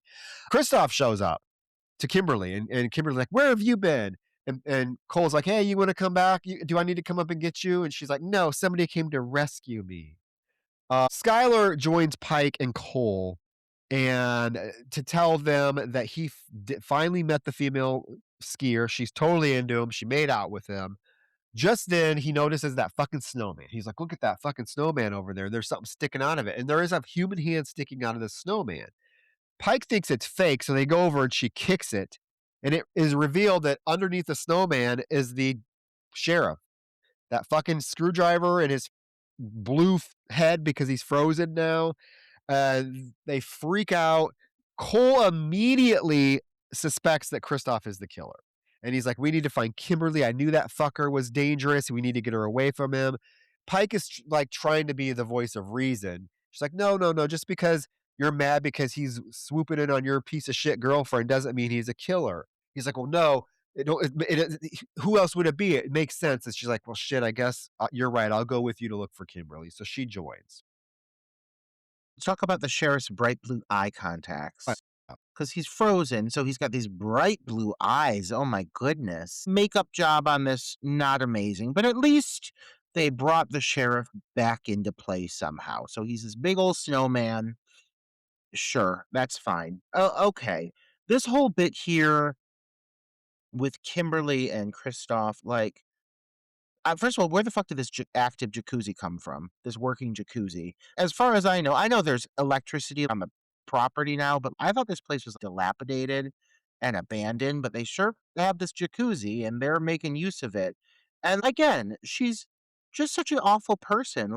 She's so quick to disregard her boyfriend, and she takes Kristoff into her embrace and basically calls him out, being like, I'm aware that there's an act going on. She can read that he's bullshitting them, which I mean, good on her for picking it up. But she basically seduces him, and then she grabs his wallet out of his pocket, and she reveals that his name is not in fact Christoph, it's Chris. And so we learn this whole time this accent, which has been fine, but it's not been an amazing accent, has been fake this whole time. This guy is actually American, beautiful blonde, very handsome guy, but yeah, all American boy named Chris. So he drops the accent and you find out he's been putting on this character this whole time. But again, in the sense of character motivations, this guy doesn't know any of these people. What the fuck is the point of putting on this elaborate fucking accent? Nobody here needs to suspect that you're French at all. You don't know any of these people. And so you could just be like, hey, yeah, I'm just coming up to this area. to snowboard. I don't know. Why does he have to fake this whole persona? It seems like such a big choice, and then he has to keep up this shtick the whole time he's hanging out with them. Doesn't make any sense to me. I thought the same thing, but then he also is like, "Oh, I'm up here to investigate my friends." He tells her I'm a killer. We find out basically he was one of the snowboarders that killed the little girl, right? And his friends have gone missing, and he suspects that they've been murdered by somebody up here. So he's up here investigating, and he heard them at the gas station say that they were going to this lodge. So he decided he was going to play this act to join them. He also dated Shelly, and it was her sister. He tells Kimberly it was her little sister that got killed, and their dad hates snowboarders, and he thinks that the dad has something to do with his friends disappearing, which is why he's up there. And then she's like, "Oh, that sounds dangerous," and she pushes him down underwater so he can eat her out. Big, big, glaring issue that I have here. He has this whole moment where he just like dumps everything on Kimberly before she forces him to eat her out. And he tells her this whole story, and he's like, the girl, the one that your friend Skylar's been hanging out with, Shelly's my ex. And then the whole story kind of evolves off of that, builds off of that revelation. How the fuck does he know that Skylar's hanging out with Shelly? How the fuck has Kimberly even been introduced to Shelly? All they know so far is that dude saw a random girl skiing, and that was it. This present day, Kimberly's been up learning how to snowboard with Kristoff, and they have not been around for any of Skylar's interactions with Shelly. They have no idea that he finally met her, that he had a run in with Bud. He has no idea about any of this.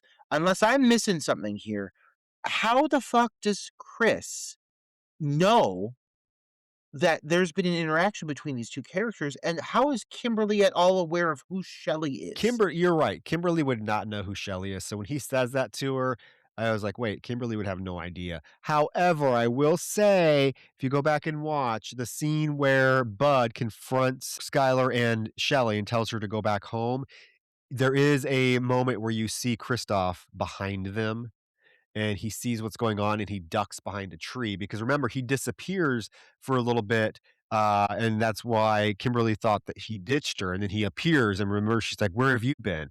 You do see Kristoff. Kristoff did witness the whole confrontation between Bud, Skylar, and Shelly. However, uh, Kimberly did not, so she would have no idea that who his friend has been hanging out with.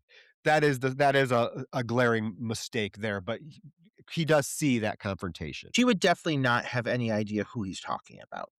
Like, she plays along as though she's clued in on the dialogue. It doesn't seem like there's enough setup for him to even know, aside from witnessing this brief moment. Okay, sure. I just don't think it would make sense that he'd be able to disclose this and have it be something that she would follow or understand. But it just played off like casual dialogue between the two characters. Yeah, yeah, it's real weird. Again, I don't none of this is all so very, like, just convoluted, but yet still by the numbers. And then I hate this next scene, like, where Pike and Skylar find the shed where Kirk was killed, and they actually go in it, and all over the floor are those little skier rule brochures, and there's all kinds of clippings about various people that have been dead or gone missing, like a little girl killed, woman killed by drunk snowboarders. And there's this music box that's playing, and there's a table, and they have originally think that it's a doll sitting at the table. And Skylar has his camera out, and they go to approach this doll because Pike says, "Get this doll on camera. This is such a creepy doll." And when they get over to it, Roger, it's revealed that it is the frozen body of the little girl. I want to know, A, how long ago did this happen?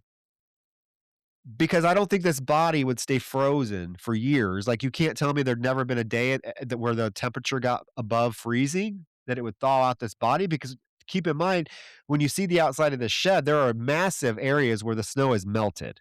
Am I right? So how is this body still preserved perfectly?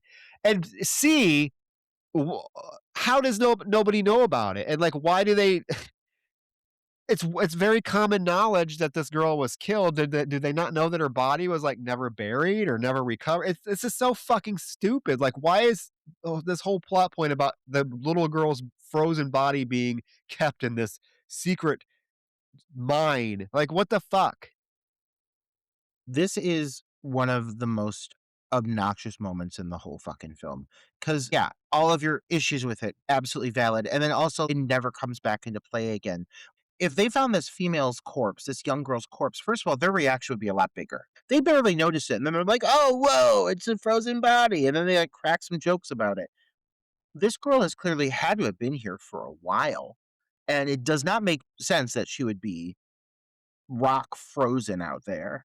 It doesn't make sense that she wouldn't be in some state of decomposition, you know? Like, I get it if it's kept if you keep meat in a freezer, it's gonna fucking freeze over, but it just doesn't seem in this space, it doesn't seem like it makes sense for her to be in the state that she's in.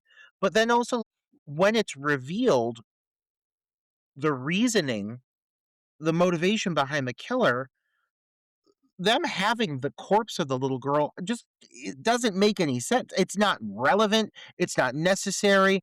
I mean, you need a way bigger crazy reveal to sell me that they also kept the corpse a la like a Psycho situation just sitting there, you know? Like, it doesn't seem like it makes sense for the situation that's unfolding. Why is she there? Who's keeping her? Is it Shelly that's keeping her, or is it the dad? Does the dad know that the body's there? Like, you would think the dad would know that his daughter was never, like, buried or whatever. It's so fucking stupid. But then you get the killer coming in and attacking them, and this is when Pike does step up because she bashes the killer in the head with her snowboard, and they're trying to get out, but Skylar has to go back to get his camera. He realized he left his camera. Oh, we also have to say that they see the killer, they rush to slide the door shut, and this is when Kirk's dead body, falls onto Pike and knocks her down. So now they know Kirk's dead. There's a frozen little girl. None of their reactions are very big. When Skylar goes back to get his camera, the killer does pick up a hatchet that's been laying on the floor and hacks him in the leg with it. And this is when Pike goes back and bashes him one more time in the snowboard and knocks him out, and they're able to take off. I don't know. This scene just rubs me the wrong way. I don't Again, this is when the film should be picking up into, like, high gear, and I should be on the edge of my seat, and I'm just being, dumped over the head with stupidity, and so it's really Yeah. hard for me to, like, be, "Oh, this is." Yeah. This location feels like such an exposition dump. It has all of the tropes. It has a fucking music box, so I'm guessing it has to be Shelley, because I'm guessing it's something she shared with her sister. It's got newspaper clippings galore to give you all the plot points that you need. It's got those goddamn pamphlets all over with the skier's responsibility code or whatever the fuck it's called, you know, and like it just feels like an exposition dump. It feels like such a set piece that doesn't feel like authentic or motivated at all. It's just there again. It's there because it has to be. And then you've got this whole reveal with the killer. But I feel like the killer, really, one of the issues I have with this killer, the skier, is not only is he not scary or not really like intimidating, his uniform's kind of cool, but he's not really that scary, but he's just also really like clumsy. He doesn't really successfully kill people unless he gets the best of them. If he sneaks up and they turn around, he's there, he can kill them, like the sheriff or like Kirk. But if there's a moment where people actually defend themselves, they tend to like overwhelm him pretty fucking easily. He's not that threatening. No, and I don't think, again, there's nothing that tells me from what we know of Shelley that she is that crazy or that devastated that her little sister was killed. You know what I mean? She never even mentions it. If they wanted to do paint by the number slasher, which I think they were going for, like, give her a speech at the end where she talks about how devastating it is that she lost her little sister and her little sister was her best friend. We don't even get that. The only thing that she says at the end during her killer reveal is, "Snowboarders off my mountain."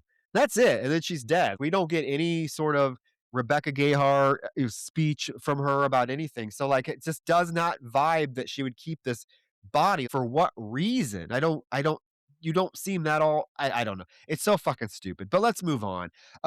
Cole actually runs in and catches Kimberly and Chris. Like, Chris is fucking railing her. I'm jealous. He is railing her in that hot tub. Cole walks up on it and he's like, "What the fuck?" He freaks out. He's like, "I was risking my life for you and now you're fucking a killer. He killed your friend." Kimberly's fucking confused. She's like, "No, what are you talking about? He told me it was an accident and that little girl wasn't my friend." Cole takes off. She goes after him. She gets out of the tub to go follow him. And they run into Pike and Skylar, who explain that they just had a run in with the killer. And Pike points out to a very adamant Cole that, hey, if you just ran into Kimberly with Kristoff, Kristoff cannot be the killer because I was literally just face to face with the killer 30 seconds ago. Well, cut to Chris in the hot tub. This is another thing that's problematic. Somebody approaches. Again, Chris's whole demeanor has changed. He was just freaked out a little bit ago about what's going on, but now he's turned into a sex pot because he's laying there with his eyes closed, like, "Oh, honey, you have to slow down. I can't do it again. I can't do it again. You have to give me some time." And then he opens his eye and he recognizes somebody, which would be, I'm assuming, Shelly, right? And he says, "Wait, I didn't do anything. I didn't tell them anything. Don't do this." And then bashes him in the face with the shovel, kills him. What does he mean by "I didn't tell them anything"? Like, does he know I'm that guessing that she's the one keeping the frozen what body. does he know? Does he know that he that she killed his friends? It's so confusing because he does recognize the person. He's like, "Oh, I didn't say anything. I didn't tell him anything. You don't have to do this." But it makes it seem like Chris is in on Yes. shit with her, Yes. and what you said, okay, you used the term his demeanor changed. Characters' demeanors change over the course of this movie all the fucking time, and it's so annoying. For Chris, like, up to this moment, Chris has seemed problematic in that he's, fucking a girl who's dating somebody, but he also seems like he's like haunted by something and trying to figure things out, trying to figure out what happened to his friends, trying to get to the bottom of this. He's also partially responsible, apparently, for the little girl's death. He's also got an ass on him like a Christmas fucking ham. I mean, I in my words, that dumper couldn't be plumper, and thank God for that, because it's the only thing in this movie that really makes it worth watching. It's a fat ass, and it looks good, and you see a lot of it. But then you got this bit where, yeah, he's talking to the killer, and so many aspects of what is revealed here just don't land, including he mentions that he dated Shelley at one point, and so am I to, like, gather that he dated Shelley and then killed her sister, and then she got, like, pissed and has had a vengeance? Or did he kill the sister, then dated Shelley? Like, it's very vague. I don't understand the relationship here, but obviously he still has some kind of connection with Shelley, and she kills him here, and it just doesn't land for me. It doesn't make sense. It tonally doesn't fit after the confrontation he just had with the group of friends. They're all freaking out. He shouldn't be so relaxed in this jacuzzi. It just feels very disconnected from everything else that's unfolding. Oh, absolutely. So the group hears him scream when he gets hit with the shovel, so they rush back and they find him dead, floating in the hot tub. And Cole's like, "Oh, I guess it can't be him. Well, let's get out of here." So they rush out to the truck. The truck has been tampered with. The hood's open, wires have been pulled out.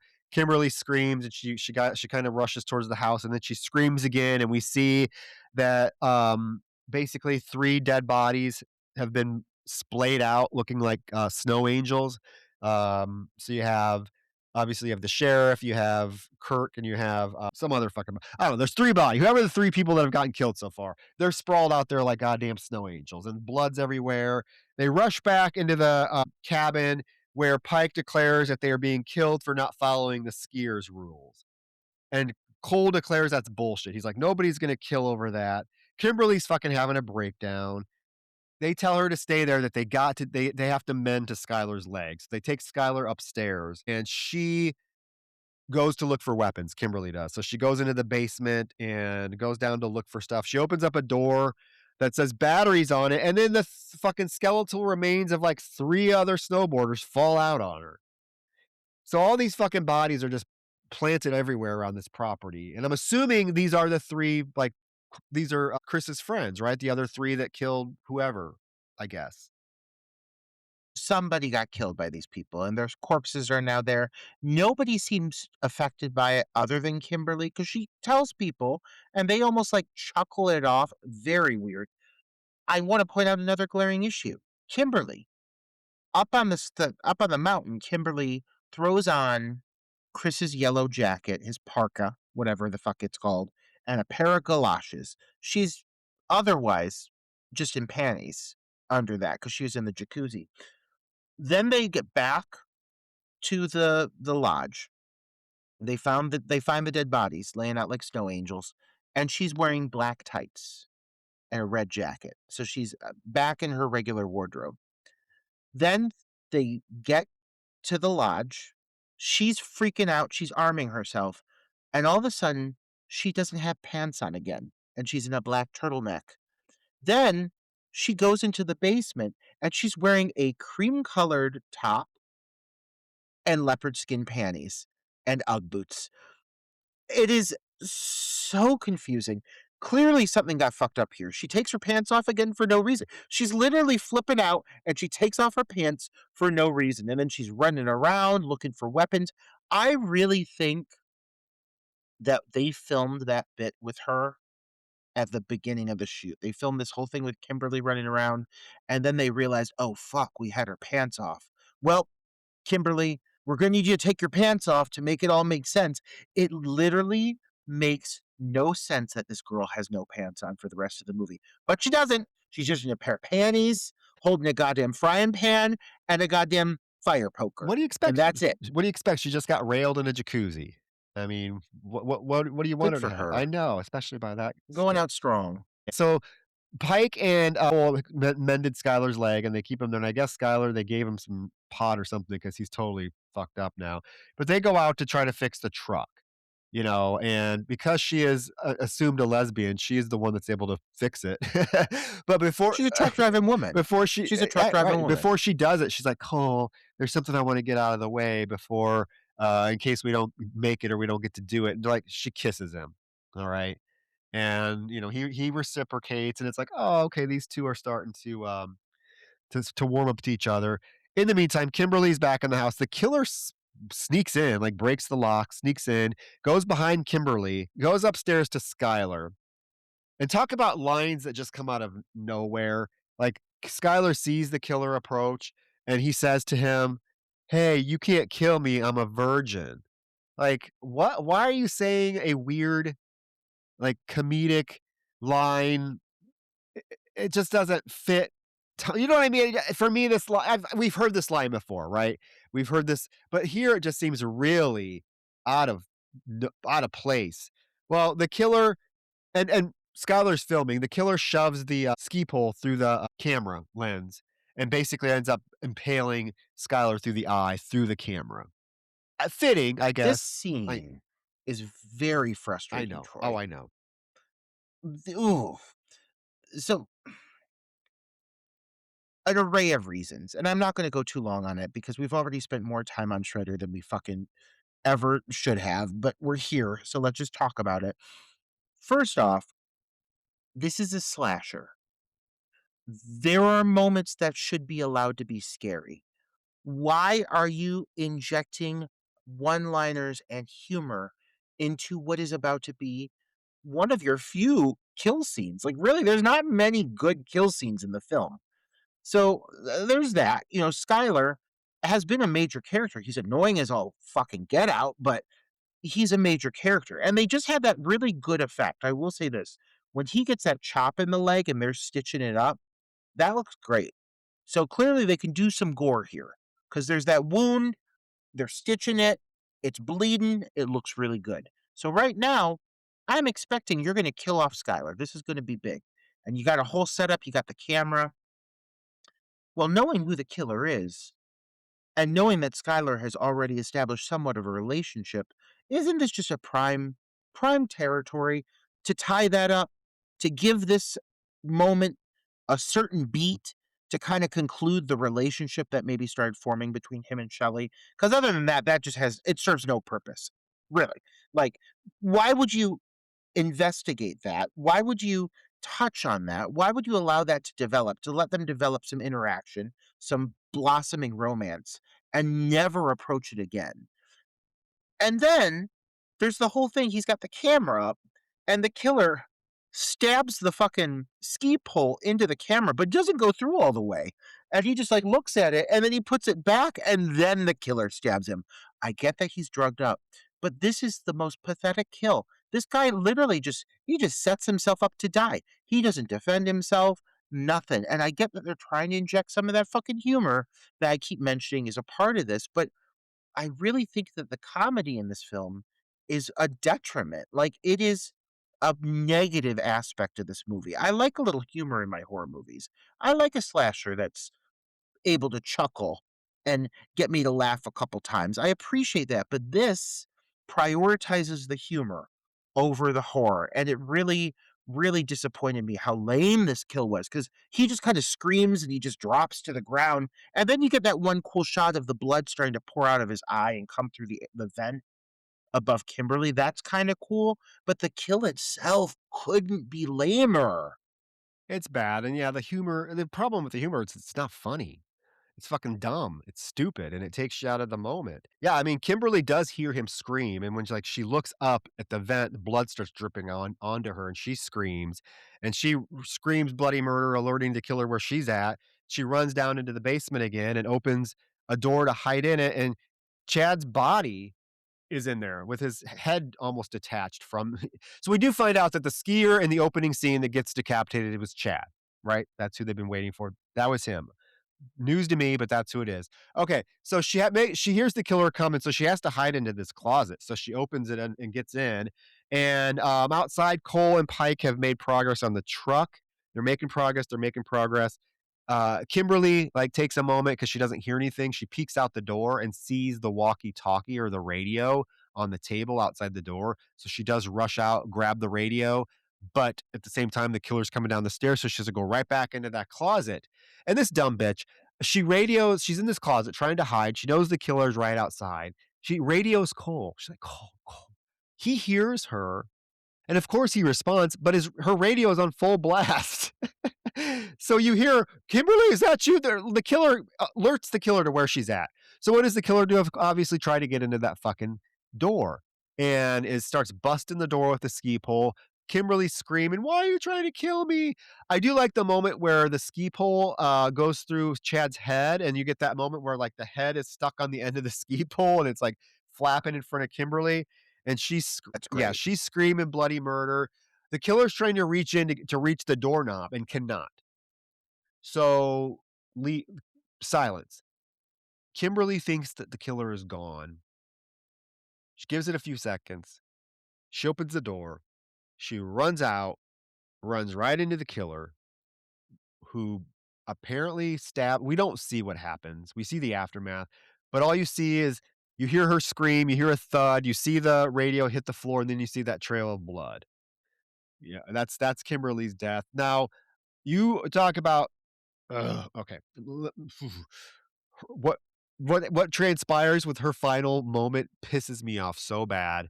I can it just makes me see red, right? For a lot of reasons. But Cole hears this whole thing and he tells Pike to keep working on the truck, fix the truck. He runs downstairs, he runs into the house, he runs downstairs. He finds Kimberly lying on the floor, dying. She's been stabbed in the chest. Okay, her this bitch knows she's dying. Her last word to him, the last thing she says is, "I never loved you." Okay, 2 things. Fuck you, bitch. Exactly. What a horrible thing to say, but then on the flip side, would she really say that? Is that really gonna be the last words you speak when you know you're dying?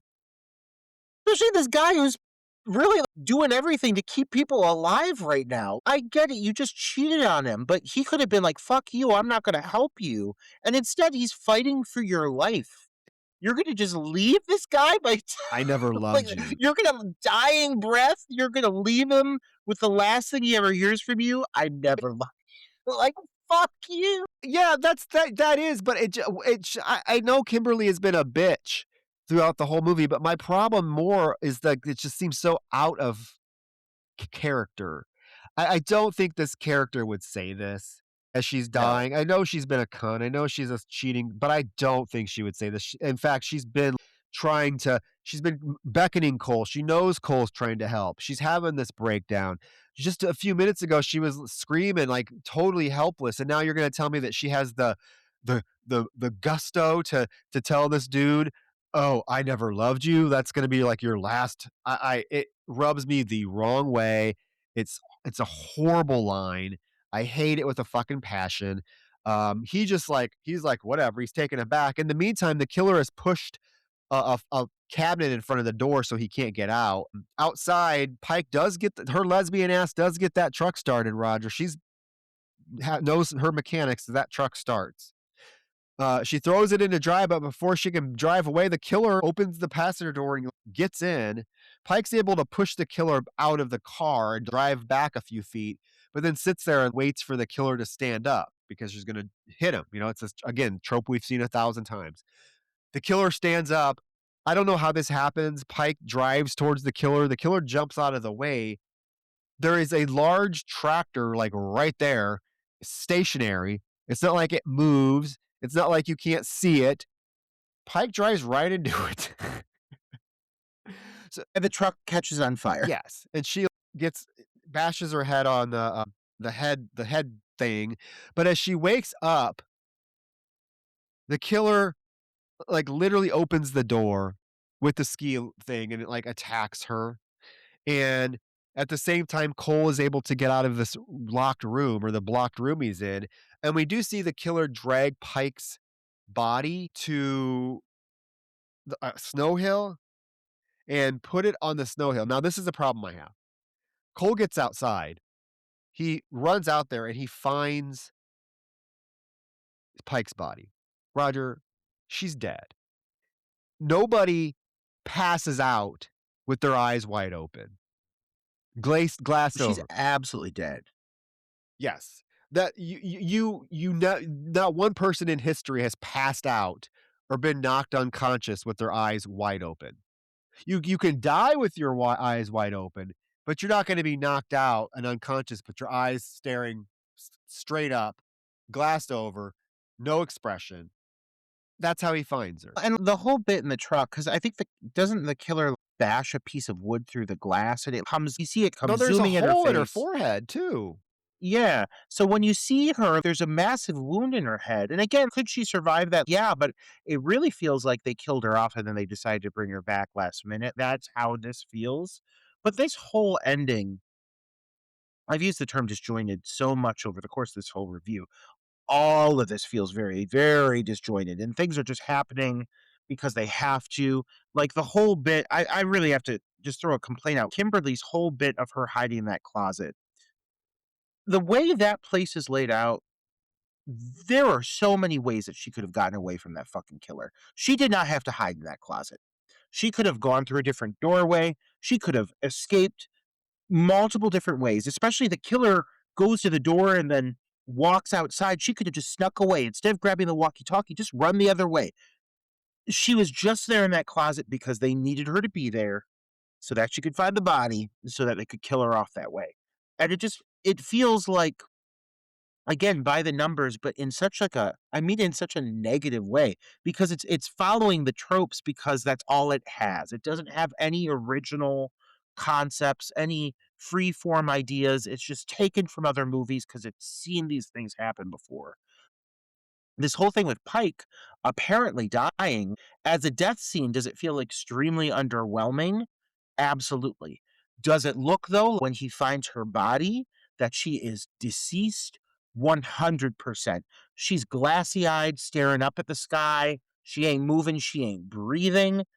Unless she has enough of a brain trauma from that injury that she shuts down for 10 minutes and fully dies and then comes back to life. There's no explanation for what happens. It feels very Oh my sloppy. god. Well, there's a lot. Let's get there. Let's get there. Let's bring this puppy home. We're almost there. I said I didn't want to go 2 hours and we're 2 hours. Look at us there's a go. lot to say about this movie, apparently, way more than I thought. Um, so Cole thinks she's dead, so he gets on the ski lift and he's screaming to the killer to like, "Oh, a bunch of nonsense. Look at me, I'm an irresponsible snowboarder. I hate skiers. I'm not going to follow any of your fucking rules. Look at me, I'm being careless." Well, the killer pulls the lever. Ski lift grinds to a halt. Cole then watches as the killer pulls up underneath him in a snowmobile, proceed to get off the snowmobile and take a fucking shotgun and start shooting at him. He has no choice. Again, these people are way more lucky than our three heroes from Frozen because they jump off ski lifts left and right in this movie and nothing happens to him because he jumps off a fucking ski lift. Luckily, there's no wolves around, and he is able to sneak up around behind the killer or who we think is the killer and like knock this person off of the snowmobile and knock the gun out of their hands. And he grabs the gun and he's like, who are you? Who are you? And the skier like says, "Get off my mountain.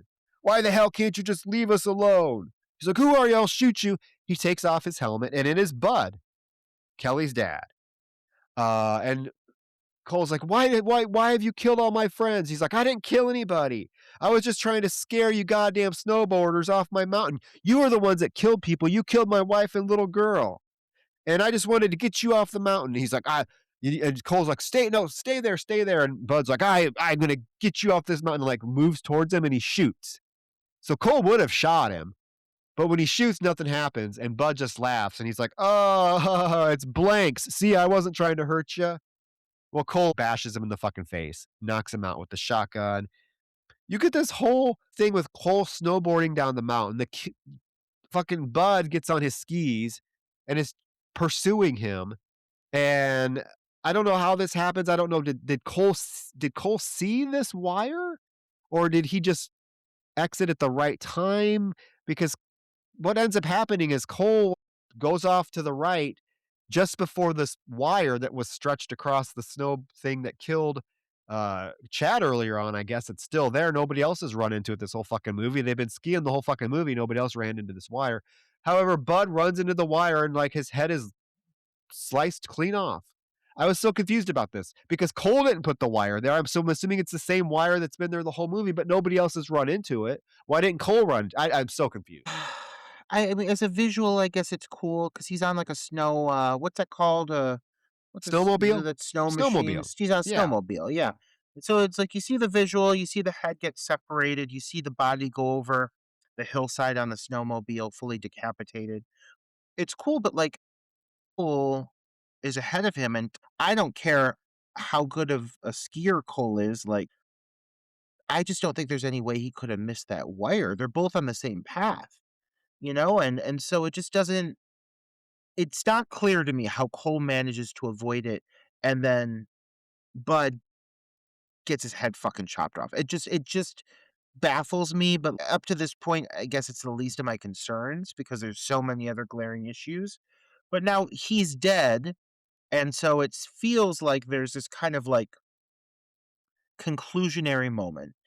But it does feel very abrupt. You know something else is gonna come back into play because it just doesn't feel like it's fully finalized. You know something else has to happen here because he doesn't spend enough time focusing on the death of this guy.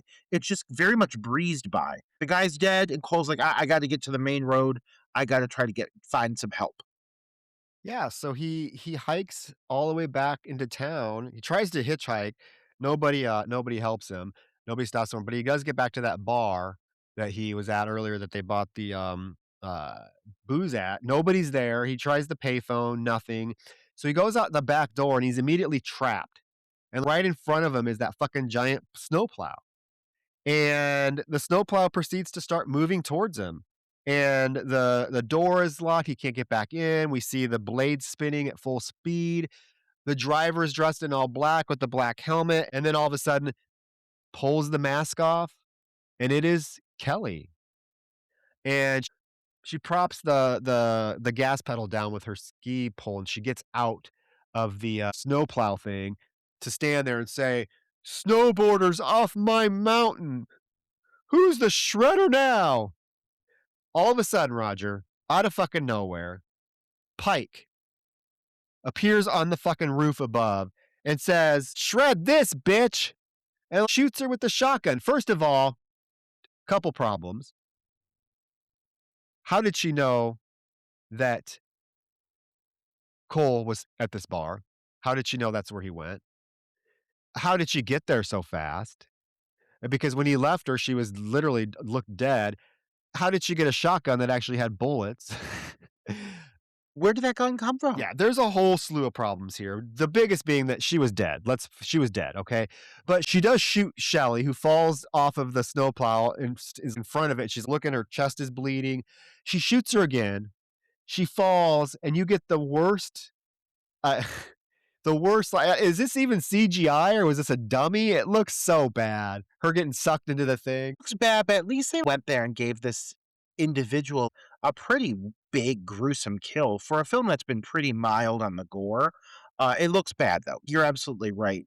But right before this whole reveal of Shelley, you see her in this vehicle, the guy next to her dead, the guy that's been driving the machine, she obviously killed him. And so you see her, she's in the black mask, and she pulls it off and reveals it's her. And I got questions. I think we all do. I think we all got questions. I'm not normally like, give me an exposition dump monologue. But if there was ever a film and ever a time within a film that required it, I think it's this moment. I think Shelley needed to have a couple more lines of dialogue explaining what the fuck is going on. Because her just saying, like, get off my mountain. Like, I don't buy it. I'm sorry. That ain't enough for me. I need to know why that little girl is frozen in that fucking mine. I want to know who you killed and who you did not. I want to know your relationship with Chris in general. Like, explain that for me. Why were you dating him? Were you dating him when the girl died? Were you dating him after the girl died? Like, when did all this happen? I need you to give me a very clear, ideally, slideshow or PowerPoint explaining all this because I cannot piece it together for the life of me. And so this character who really has no reason to be in this position or be this crazy. She's done nothing to allude to that at all. All of a sudden, she's in this big power moment, and it just feels so unwarranted. Not saying that this girl is Rebecca Gayheart, but at least let her try it. Give her a shot. Let her try to explain things. Because really, like this, for this girl to be the final grand reveal of the killer, of who this killer is, she's just so forgettable. Shelley herself is such an afterthought here overall. And so for this to be her big final moment, this big final reveal, it's like the last 30 seconds of the film. It doesn't feel at all important. It doesn't hold any weight. And it makes for a very forgettable nemesis. She's just so lame. This last moment is really a lame reveal. Well, based on her line delivery of the line reading "snowboarders off my mountain," I'm kind of glad they didn't give her much more to do. But yeah, it's really unsatisfying. There's so many questions. We could talk about it and talk about it and talk about it. In fact, we have talked about it and talked about it and talked about it for 2 hours. I doubt there's another person in the fucking world that's talked about Shredder longer than this. But that I guess that speaks volumes of just what a fucking mess this movie is and how many questions there are that we could talk about it for so long. Because yeah, this ending still leaves so many questions. Like, yeah, nothing is explained. I'm still not satisfied with like the whole flashback of the accident and how the mother was now killed. And originally it was just the daughter that was killed, but the mother was, I don't fucking know. But Shelley gets sucked through the snowplow, blood squirts out. Cole and Pike get into the truck. And apparently, Roger, they're going to be a couple now. All is well. They're going to live happily ever after because he tells her, you know what? I'm okay if you want to be bisexual and if you want to bring chicks home for us to fuck. I'm okay with that. And then they get into the truck, and that's the end. And it's like, why are you ending on that note? Going back again to the lesbianism, going back to now him. Oh, I'm okay because you're going to bring chicks home, and I can have some of that. It's just that old stereotype that chicks are just gonna fuck a guy because or they haven't fucked the right guy. You know what I mean? Like you're a lesbian because you don't have the right guy, and you're gonna bring chicks home, and I can fuck them too, and we're gonna. To end this slasher movie on that note really is a sour taste, really sour taste. Well, I even hate it because I feel like Pike, after all this, she just saved his fucking ass. She just showed up and killed this broad and seriously saved this guy from a horrible death. And then he busts that line out on her, and you can see the sadness in Pike's face. Like, this is what I have to deal with. This is it. I got the guy, and the guy is really just a piece of shit. It's just such a disappointing ending, and you know what? I'm shocked because I went into this knowing that we were gonna kinda rip on Shredder, but we tore this apart. Like, we picked this fucking skeleton clean because there are a lot of issues with this film, and I did have fun watching it, but the way it handles its characters, it's just thoughtless and it's kind of shitty. Like, there's a lot of nasty characters in this film, specifically Kimberly, and that doesn't let up. They don't have any redeeming qualities, and then ending her character on a note like that line, I think perfectly sums this film up because it doesn't care about these characters at all. For Kimberly to go out on such a bitch moment saying, "I never loved you," after this guy's been busting his ass to try to protect her. For her to go out like that, I really think sums up this film because it doesn't care about the individuals that exist within it. They are just plot points to tell a story that's really incoherent. I don't think the filmmakers really know the story. I think they were just kind of flying by the seat of their pants, piece it together as they go. And you could see that in all these little errors, like I mentioned with Kimberly's costume flaws, different costume pieces that come up over the period of one scene. 3 times her costume changes. I think there just wasn't a lot of attention put into this film, and it certainly was not put into the script. And that's a bummer, but it's fine because a slasher is allowed to be bad. Like, that's okay. I still have fun watching it, but I just feel like I liked this film at a time when I was young and hadn't really experienced like quality cinema. And now coming back and watching this, there's just so many better movies, better slashers out there in general. And this really is just not a very good film.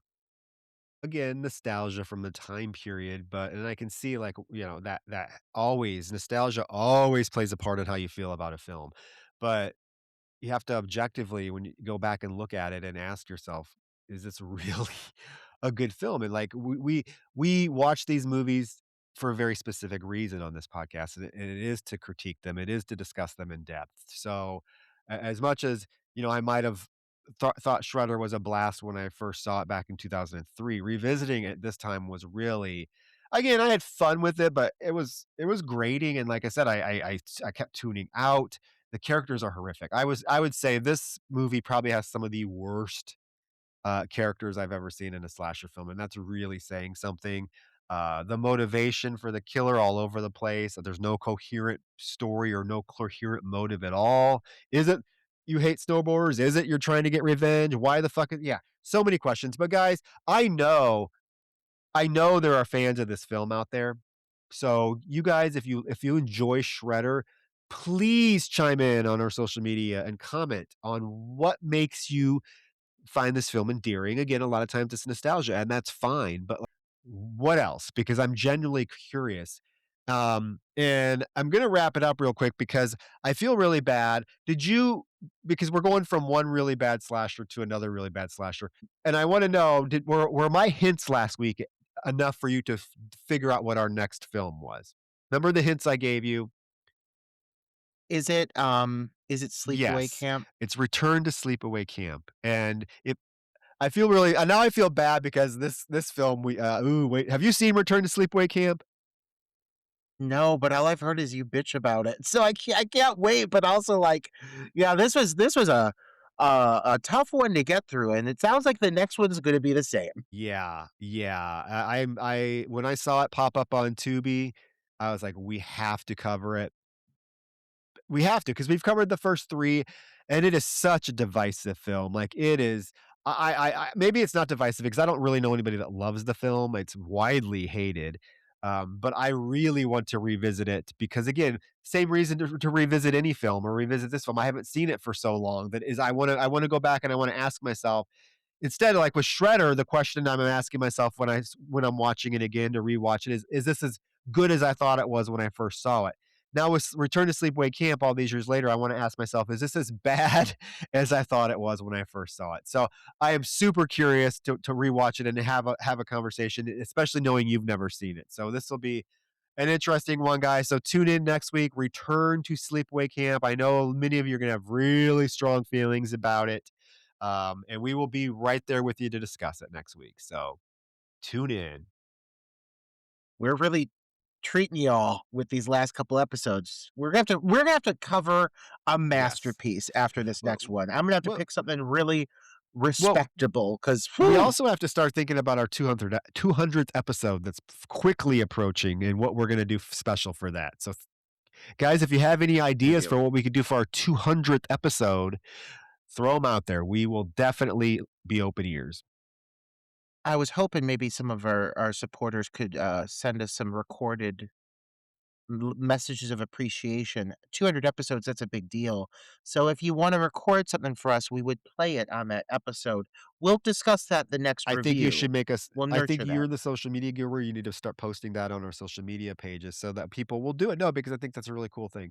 Because 200 we didn't even All think we right. would last 20 episodes, let alone 200. So here we are. Look at this Woo. now. All right. Well, I 200 episodes. 2.5 hours talking about Shredder. God damn. If that doesn't get us some Jesus five-star Christ. reviews, I don't know what the fuck will. I don't know what the fuck will. But guys, Or a oh, one-star we review, making people we watch it. we might Ooh. get some. Anyway, guys, with that, let us know your thoughts on Shredder. Next week, Return to Sleepaway Camp. With that, good night. Good night.